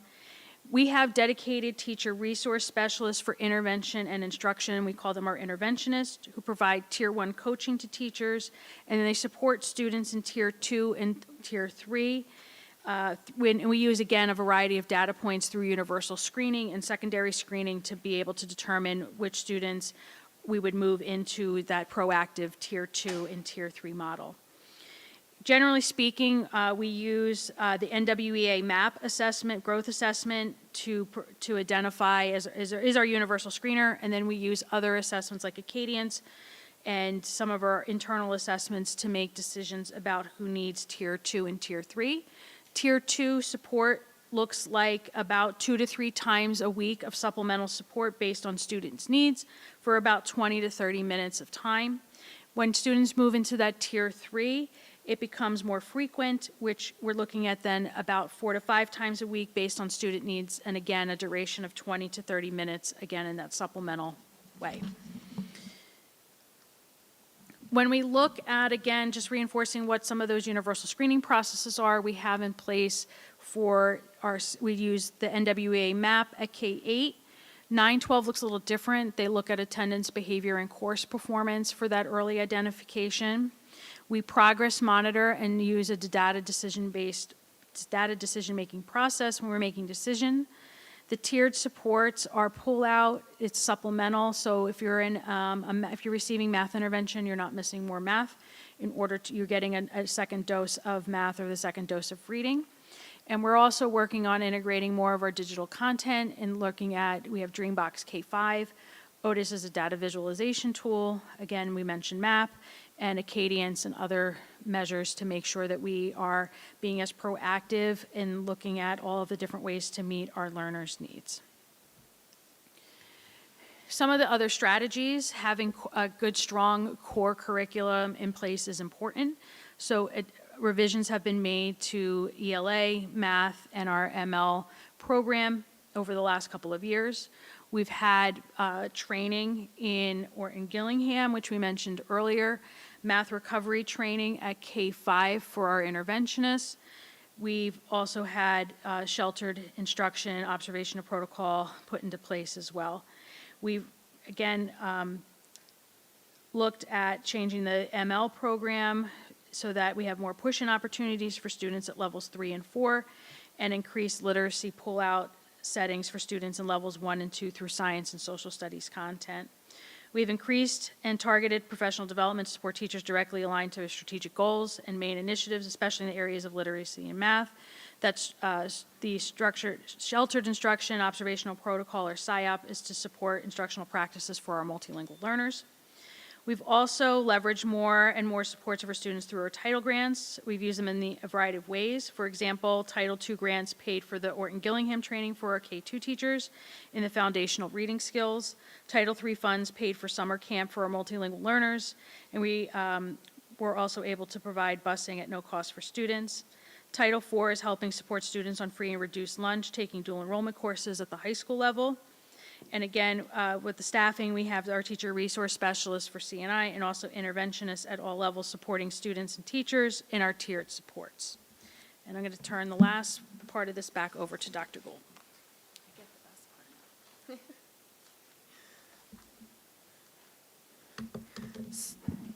So lastly, I'd like to end this evening's presentation with a little bit of celebration. Not only, we've shared lots of highlights and positive things that we're doing through our testing and our student achievement and our performance, but I want to just highlight some of our additional excellence as a district, because our students and our community and our teachers and educators work really hard to ensure that students have opportunities here to be the best versions of themselves. And so here are just some highlights. This is like a very short snippet of highlights that I wanted to share with you tonight. As I mentioned earlier, You know, WWP students consistently outperform the state and their national peers with SAT averages of 647 in both reading and writing and 661 in math, with ACT composite scores of 29.1, which is just remarkable. In 2024, this actually should say 94%, so we will change that, but AP exam scores of 3 or higher, and 24% of our seniors are national merit recognition, which is a really big deal and a really large number. In 2018 through 2024, 664 WWP students graduated with the seal of biliteracy, and that number is just going to continue to increase, especially with our dual immersion program, slowly and surely getting into the high school, with our cohort now being in 7th grade. Additionally, 97% of our high school students graduate in 4 years, with 100% of our students graduating last year. So every single student graduated and met graduation proficiency through one path or another. Over 96% of those graduates pursue higher education, 93% of them enrolling in a 4-year college or university. We have a number of our students attending and participating in Mercer Community Technical Schools and also Middlesex Technical Schools, enabling them to tailor their experiences to their areas of strength and to their areas of interest as well in pursuing those opportunities for themselves. 21% of our high school students are enrolled in some level of music course at the high school. 20% are enrolled in a visual arts course. We also received in 2024, WWP was named the NAM Foundation Best Communities for Music Education for the 11th year in a row, which is also a big recognition. 24% of our students at the high school level are taking a course in computer science. Also remarkable. Most high schools don't have that many instructors in computer science to be able to offer that many courses to students. Our robotics team is internationally ranked and has gone to the World Championship 12 years in a row. And our culinary arts program has just expanded tremendously with an increase in enrollment at the high school level by 41%, which is remarkable. So we're very excited to be able to offer all of these different opportunities for our students and different opportunities that pursue different pathways as well based on student strengths and interests. And so I wanted to just thank you all for your time this evening. I know this is a long presentation, but as we look to the future, you know, in WWP, like we're reminded of all of the work that we continue to do, which is centered around our mission and our strategic goals. And we want to live that out every day. And we're always looking and reflecting and thinking about not only our data, but the students that are in front of us and how can we continue to be better for them so that we could really offer them every opportunity to be successful. So thank you. Thank you so much for the presentation. I'm going to open it up to the board for any questions. Dana?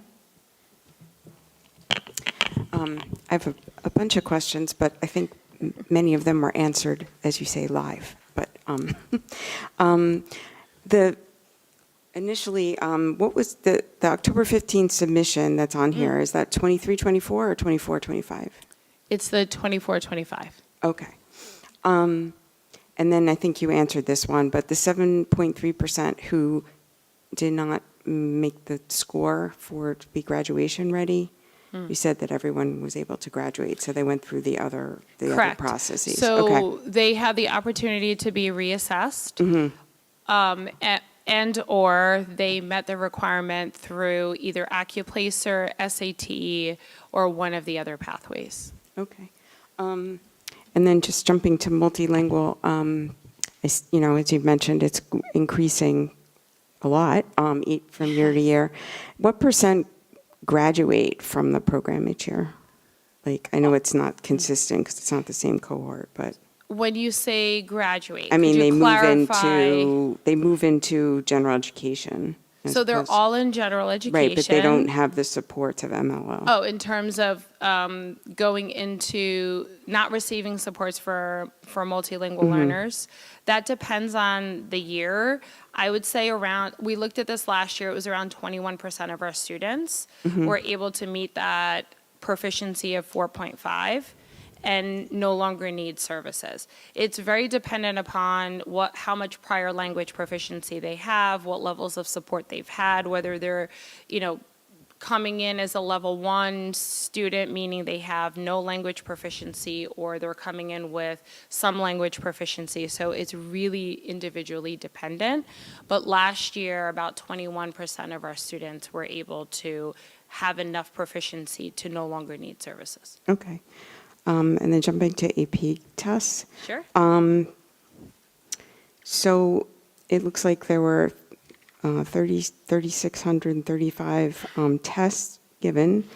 Does it say in there, how many students that took that number of tests? I don't know, maybe you had it in there. And then just as an observation, it seemed like more males were taking AP tests by Interesting. kind of significant, like 1975 versus 1639. So we had 1,394 students take the AP 1,334. Okay. across both high schools. Right.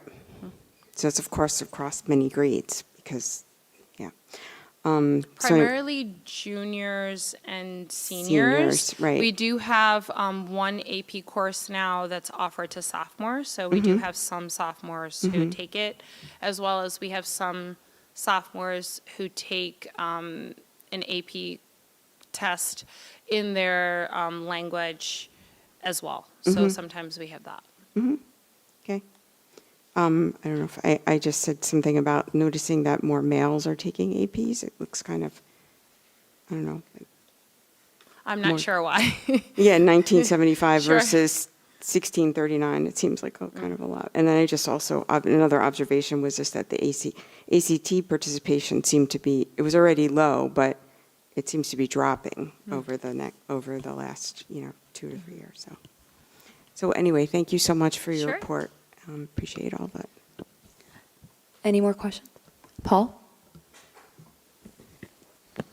Wow, what a comprehensive report. I would have loved to take a deeper dive. Slide 26. It appears that every cohort had a dip in 2024, but then a recovery in 2025, all but special education, which has continued to decline. What's your feelings on that? Have we had increased enrollment of kids that might be more greatly impacted? But what are your thoughts? That's a complex question.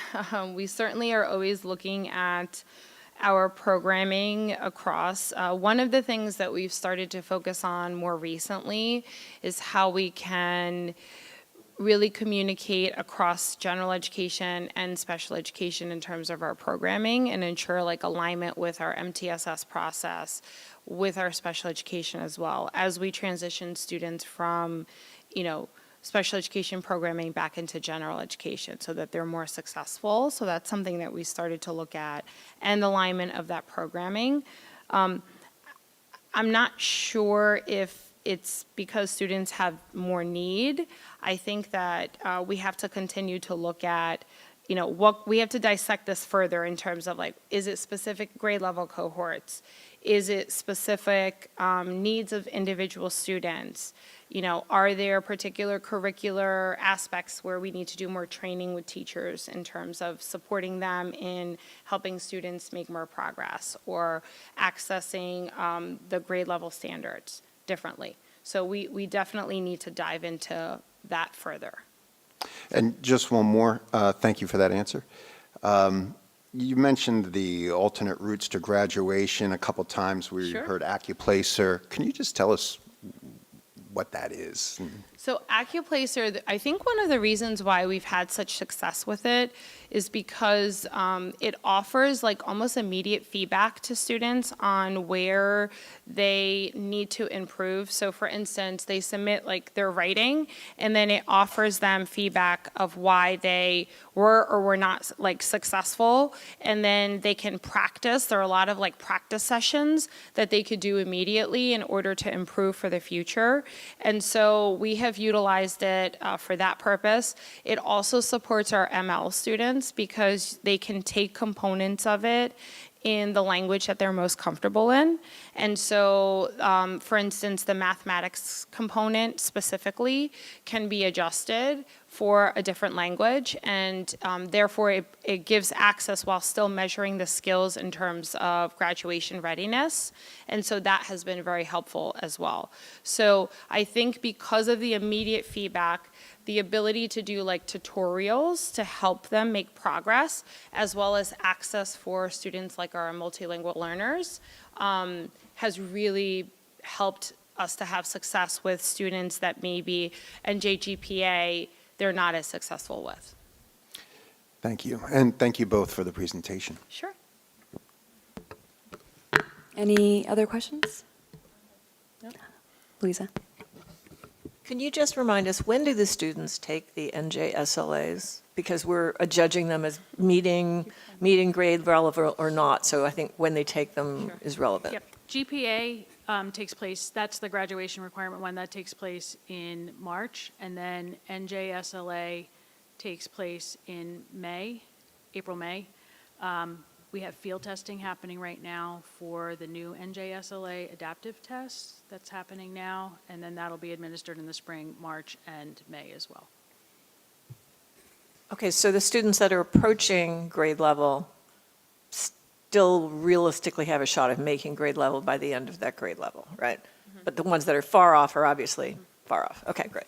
And that's something that most recently, especially recently, we've really been looking at that cohort of students that are approaching and comparing that to some of our internal measures where we look at our MAP assessments and looking at what specific skills can we help to really facilitate in the classroom, and teaching teachers how to also look at those assessments and be able to identify those skills so that we can really target that more intentionally and focus on that so that we can prepare them to be ready for the following year.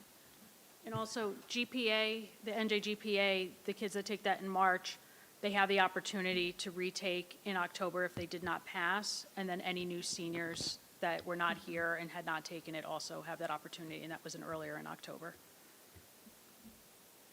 It will be interesting with the new assessment how we will think about historical data in comparison to how students perform next year, because we really will not have a comparison to what the adaptive test or assessment will tell us about our students. So we really will also rely a lot on our internal measures to ensure that students are growing. Shweta? Thank you both for the presentation. I was just wondering if you could share, in addition to these annual tests, how is the district measuring progress throughout the year and using data throughout the year to, address curriculum? You can start, go ahead.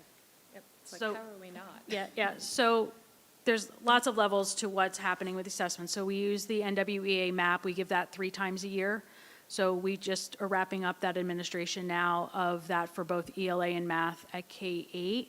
And then we also, for mathematics at K-5, we have our unit assessments, and we have this unit assessment and also Number Corner, which is a component of our foundational resource bridges. We give that 5 times a year to students so that there's checkpoints along the way around major content.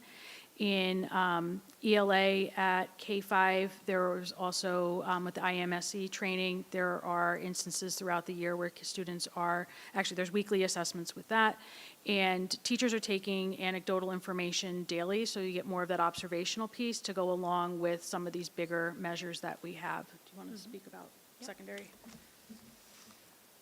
At the secondary level, besides students' grades, many of the different departments are also incorporating common assessments. And teachers have half-day or full-day release days where they come together and they take a look at the common assessments and make comparisons in terms of student achievement, and then set goals for like the next administration of those common assessments. As well as we look at other standardized measures like PSATs, we look at SATs, APs, like every single possible assessment that we can think of to see how students are making progress. We talked a lot about assessments in terms of their academics, but I also want to mention that we have ways to make sure that we're providing supports for students, and this was mentioned earlier when Ms. Sincata gave her presentation, that we're also supporting students in a tiered way through their SEL as well.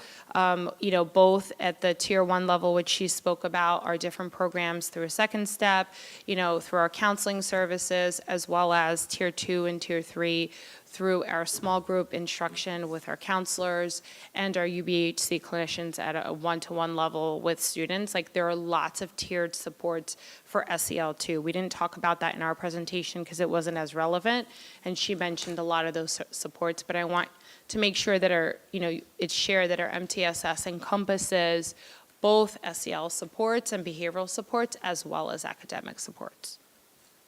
Thank you. Liz? Thank you again for your very super comprehensive report, especially so late in the day. I'm just so appreciate the comments you just made about the overall support systems that we have in place.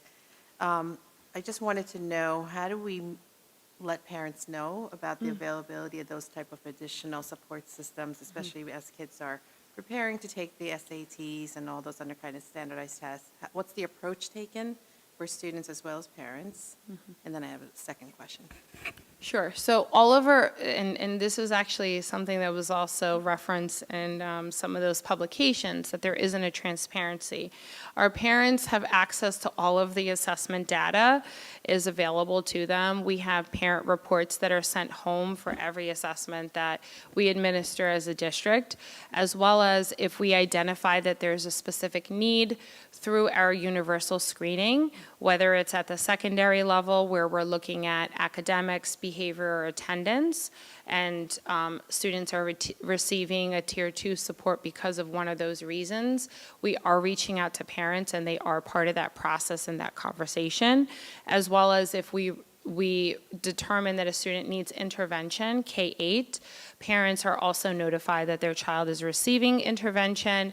They meet with the interventionist. They're given progress monitoring. They know exactly how their kid is doing, what the goal is for their particular child, what the need is, and how they're making progress towards that goal. It's measured, honestly, their progress is measured every other week or every week, depending on the frequency in which the interventionist sees the student.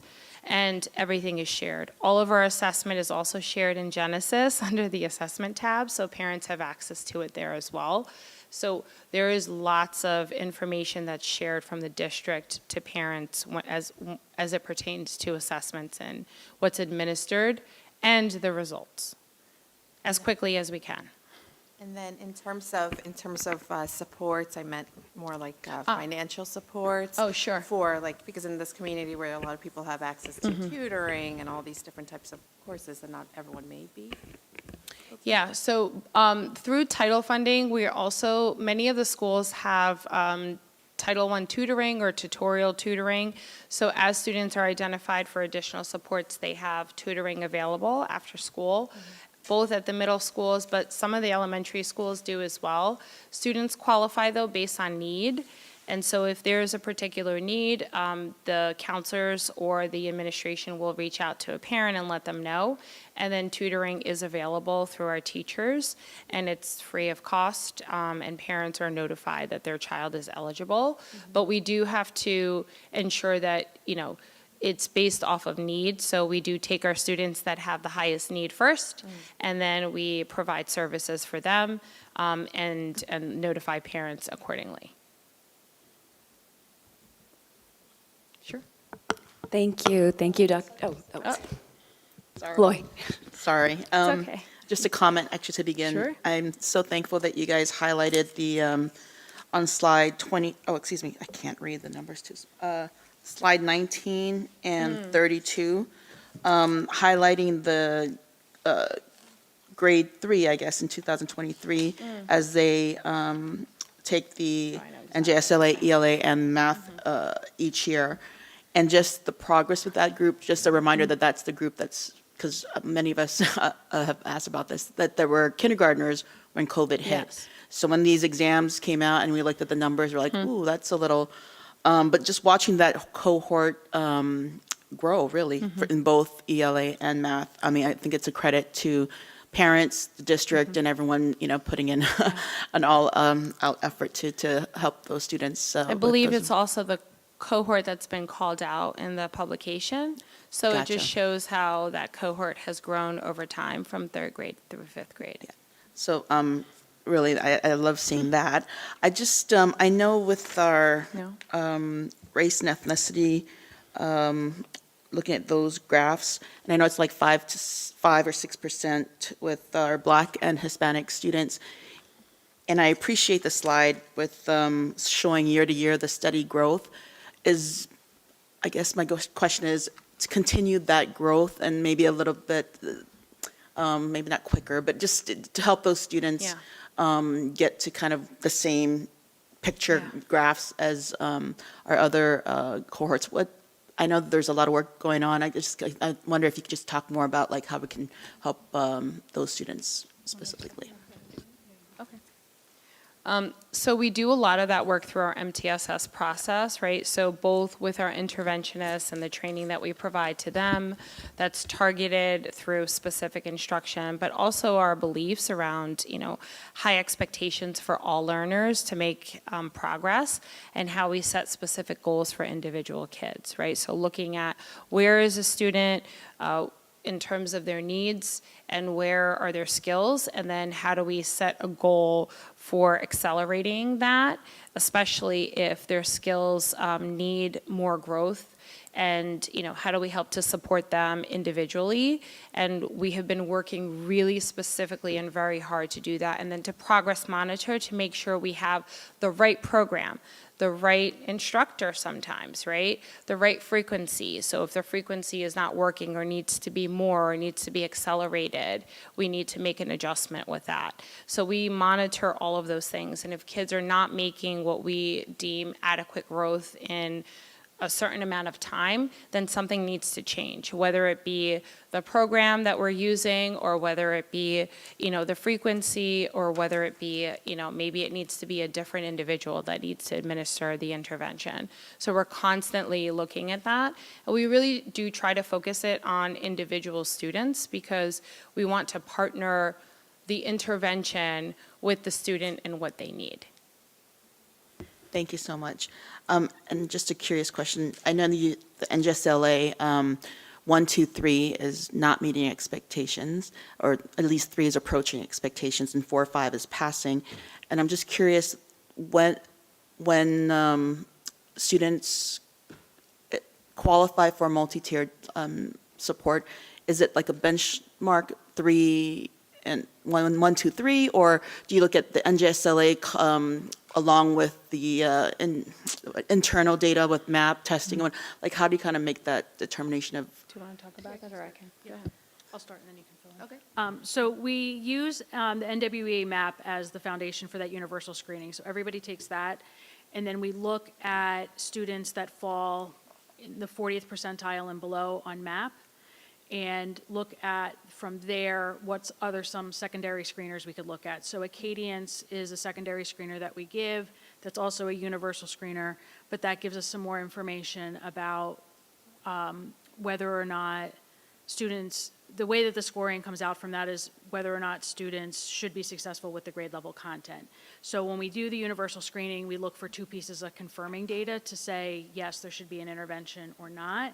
And sometimes we look at the NJSLA, if we only have that information for 3rd grade and above. We don't have that for K1, 2. So we don't necessarily use that as that benchmark. We want something that everybody takes. So that's why we use the NWEA map first.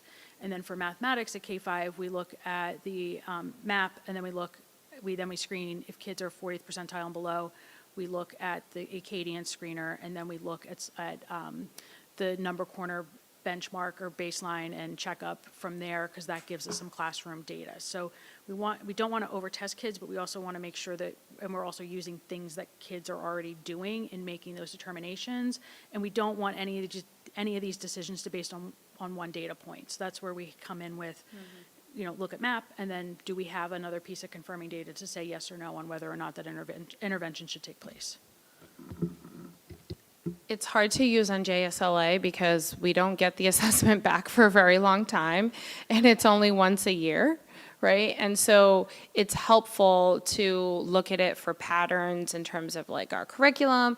Like for instance, we noticed when we went back and we looked at one of the grade levels, and I can't remember which one, but one of the grade levels, we noticed that many of the students were not proficient on one of the particular skills. I think it was like putting fractions on a number bar. It was third grade.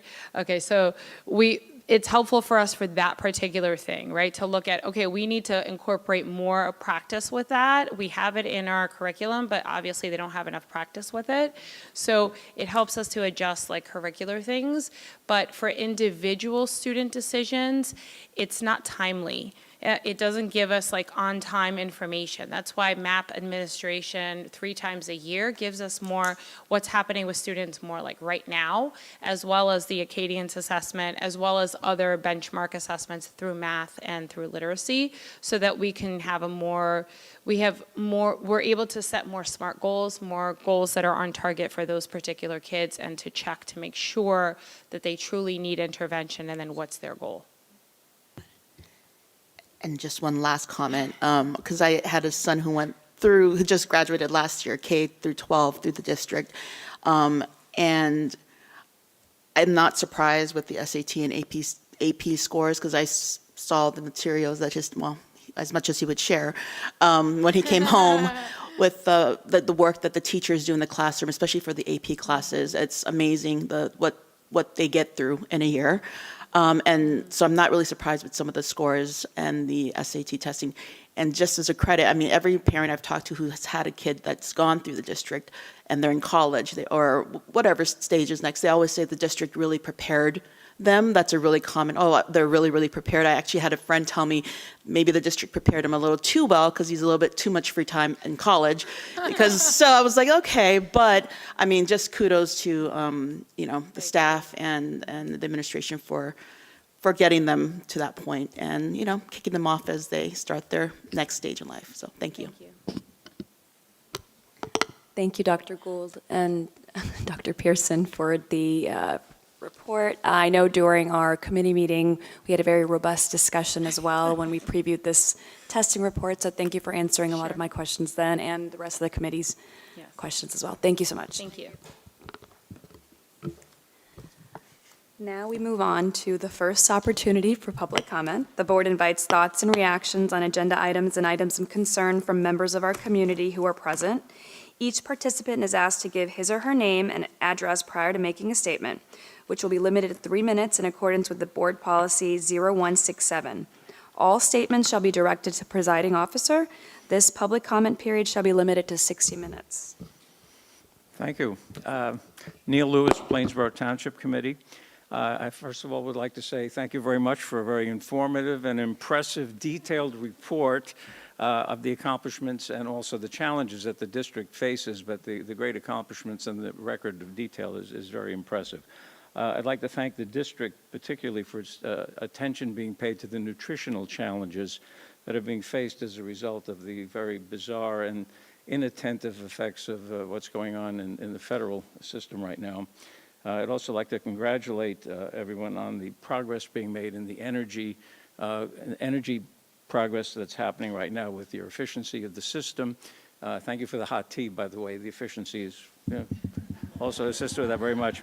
But I would like to make a general statement. Plainsboro Township takes a great deal of pride in celebrating the accomplishments of leaders within our community.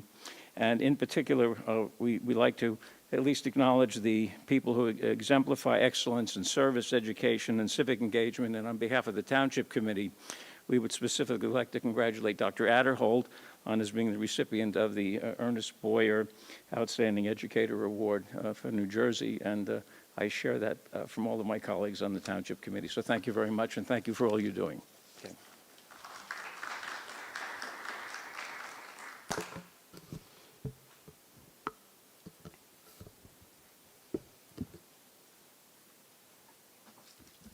Okay, hi everyone, and again, Dr. Adderhold, congratulations. My name is Ashley Rechtenwald from West Windsor. We've been speaking via email. So good evening. I know it's getting late, so I'll keep this brief. Again, my name is Ashley Rechtenwald. I am a mom of 3 children in this district, each on a different bus, which means 3 separate stops at my home. Every week on Village Road West, we witness stop-arm violations where drivers are illegally passing stop school buses as children are getting on and off. These daily incidences are why we launched the West Windsor-Plainsboro School Bus Safety Initiative, now supported by nearly 100 parents across our community. Our mission is simple: to make sure no child safety depends on driver luck or community vigilance alone. In just a few short weeks, we've seen incredible momentum. Our mayor and police department have introduced an Adopt a Bus program to increase enforcement, and we've begun working with the West Windsor Bicycle and Pedestrian Alliance, the Allen Voorhees Transportation Center at Rutgers, and the New Jersey Bike and Walk Coalition, all eager to support local action on school bus safety. I have also been in communication with Dr. Adderhold, who has been very supportive of our efforts thus far. I understand that legislation is critical to long-term change, and we are actively communicating with our state legislators, including State Senator Shirley Turner, who has personally expressed her support for Bill 2624, which would allow cameras on school buses to ticket drivers who illegally pass stopped buses. Finally, I spoke directly with Dr. Massimino, Superintendent of Woodbridge, whose district implemented Bus Patrol, a free safety program that identified nearly 3,000 violations last year. He called it a home run, citing strong privacy protections and valuable data to inform prevention and policy. Our hope is to work hand in hand with this board and the district to bring similar safeguards to West Windsor-Plainsboro. The violations are happening every day right in front of our children. Together, we can move from reactive enforcement to proactive protection. We are asking to consider this education flyer that I have here to be posted where adults and parents entering the school, as well as with the school's weekly newsletter, so that we can better educate our parents and school staff in general. I'm happy to share this digitally, or I can share this right now. So thank you for your time and continued commitment to student safety. That's it. Thank you. Any more for public comment? Okay. Well, that closes the first opportunity for public comment. We will now move on to the Board of Education committee reports. Administration and Facilities Committee report first with Dana. Okay. Good evening. It's pretty late now. The Administration and Facilities Committee met on October 13th. First, the committee heard highlights provided by the athletic directors from both high schools. Sports are nearing the end of the fall season, and several teams have hosted charity games, including the Serve Up Hope game, which is a charity game between North and South girls volleyball teams, which raised over $1,200, and the Red Card soccer game between North and South raised over $1,500 for the American Cancer Society. The committee reviewed the district's self-evaluation and responses in the district performance review, which is the DPR, a required component of CUSAC process. While the discussion encompassed all areas, the committee focused its review on operations and governance. The committee recommends approval of the State of Assurance submission of the DPR to the County Superintendent's Office. Next, the committee was joined by Dr. Jessica Smedley, Director of Counseling. Dr. Smedley provided an overview of the counseling services provided by the district, including some of our new initiatives within the district, such as Second Step and Wayfinder, which we heard about tonight, and our partnership with Rutgers Behavioral Health Care, and our collaboration with outside and community agencies to provide support to students and families. The committee will next meet on November 11th. Thank you, Dana. Next, the Curriculum Committee. Loy? Thank you, Pooja. The Curriculum Committee met on October 16th. We began with Dr. Gould, who reviewed the annual testing report, which was just presented to the board this evening, and she received feedback from the committee on the presentation. Then Dr. Gould shared the NJ-CUSAC indicators for instruction and program with the committee as part of the NJ-CUSAC process. On the agenda for voting tonight, we have first up, the Curriculum Committee recommends for a tuition agreement, an agreement with Mercer County Technical School District for placement of students as needed in the alternative high school program at the Rubino Academy for Thomas J. Rubino, Academy for this school year at a cost not to exceed $1,950 per month per student. Next, the committee recommends approval of the listing of community education fall, winter 2025, and spring 2026 adult, youth, and after-school enrichment programs, listed which are all listed on the agenda. And then lastly, field trips. The Curriculum Committee recommends the following overnight field trips for approval. First, with High School South, the Science Olympiad team to Cornell University from November 14th through the 15th. The cost of that trip is approximately $350 per student. And then moving on to High School North, Model United Nations to Princeton Model United Nations Conference Ivy League, experience in Parsippany from November 20th through the 23rd. The cost of this trip is approximately $370. And then last but not least, our music students for North to New Orleans from the 26th of March to the 31st, and the cost of that trip is about $2,500 per student. The committee will next meet on Tuesday, November 11th. Thank you. Thank you, Loy. And next, we'll have the Finance Committee report. Louisa? Thanks. The Finance Committee met on October 13th. The committee reviewed the financial reports for the month. The administration certified that no expense lines are overexpended and that there are sufficient funds to complete the year. The percentage of the budget spent is tracking very similarly to prior years. There are motions on tonight's agenda to approve the following: health and safety evaluation of school buildings, checklist statement of assurance, renewal of Brown & Brown as the district's healthcare broker of record, renewal of Benecard Services as the district's prescription drug benefits administrator, renewal of Aetna as the district's dental service administrator, and to authorize the business administrator to use competitive contracting to procure community education enrichment programs for the 25-26 school year. For construction updates, the administration shared that they are still getting pricing for some additional lighting for the North Auditorium using the funding allowance from the electrical panel upgrade project. For the Energy Savings Improvement project, the programming of the controls for the Hawk HVAC project continues. Delivery of the rooftop units for GMS is expected any day. These units were delayed from their expected delivery date in the first week of September. Regarding the 24-25 audit, staff reported that the audit continues, with the auditors and administration discussing closing and opening entries to accounts.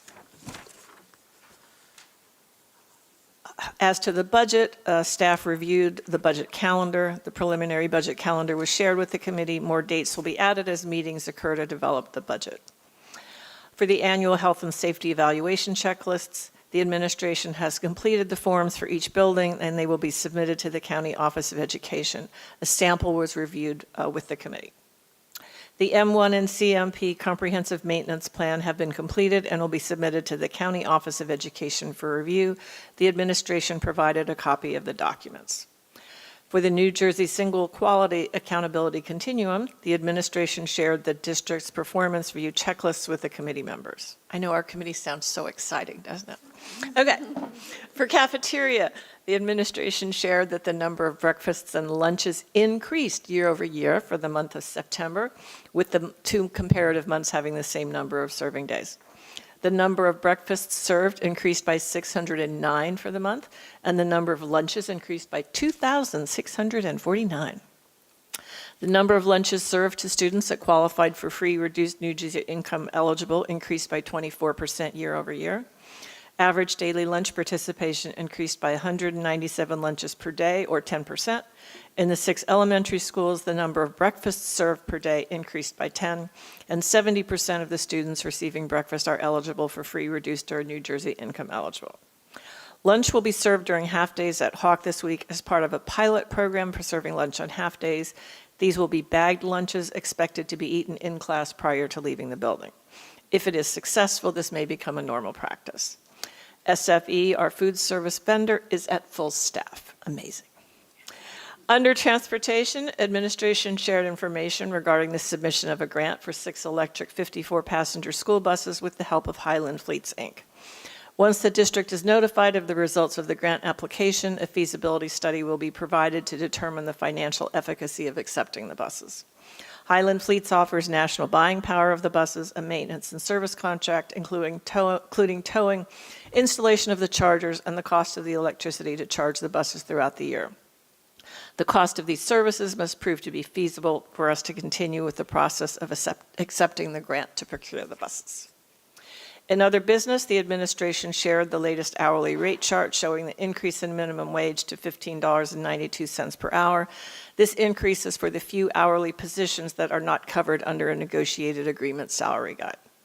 The administration shared that the band boosters want to purchase a shed for the high school north campus to store marching band equipment. The administration shared that we'll have a meeting with an entity on Wednesday to discuss a possible grant to install outdoor gym workout stations at each of the high schools. These would be primarily funded by outside corporate sponsors. The committee will next meet on Tuesday, November 11th. Thank you, Louisa. We'll now move on to the voting portion of our meeting. Can I get a motion for administration items 1 through 8 and the purple addendum? Liz and Loy. Man, I haven't spoken in so long. You're out of practice.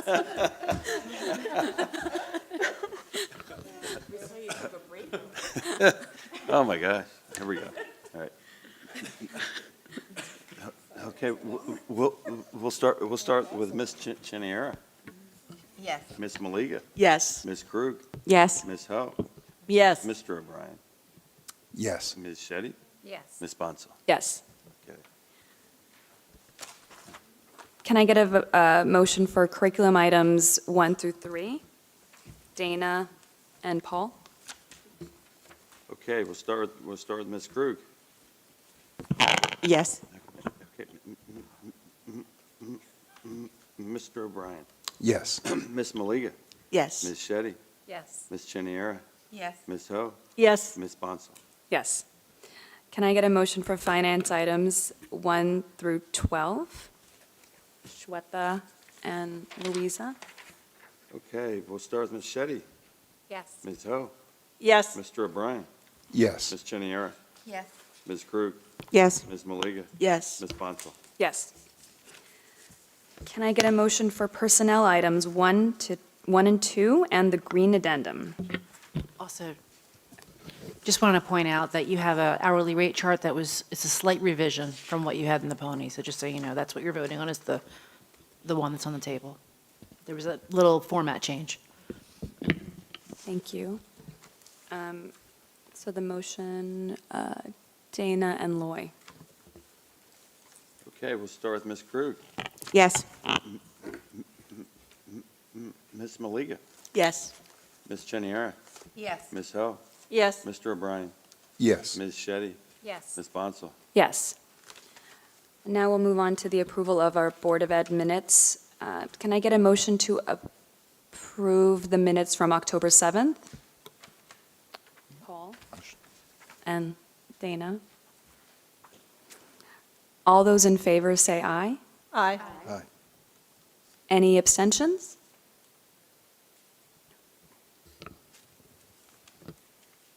And do we have any Board of Liaison reports? board liaison reports. Yes, sure, go ahead. Liz? Just real quickly, that Loy and I have been communicating with the different PTSAs and working with them and participating, keeping an eye on some of the concerns and things that have been raised or vetted to us. So that's really helpful for us with our partnership with the administration. I also just want to make a comment with regard to the A&F committee minutes and just a very deep appreciation to Ms. Sankata and Dr. Smedley for their extensive time and effort with explaining all the range of counseling services and the robust programs that we have here within the district, and looking forward to more outreach with the parents and the community to make everyone more aware of what's already available and how to go about to access important services needed. Any other liaison reports? Okay. Any new business? Now it brings us to the second opportunity for public comment. The board invites comments from members of our community who are present. Each participant is asked to give his or her name and address prior to making a statement, which will be limited to 3 minutes in accordance with Board Policy 0167. All statements shall be directed to the presiding officer.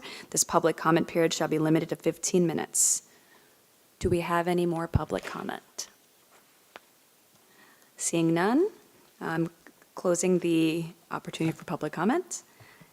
And I think we are going to adjourn the meeting now. Thank you, everyone, and have a wonderful Halloween for those who are.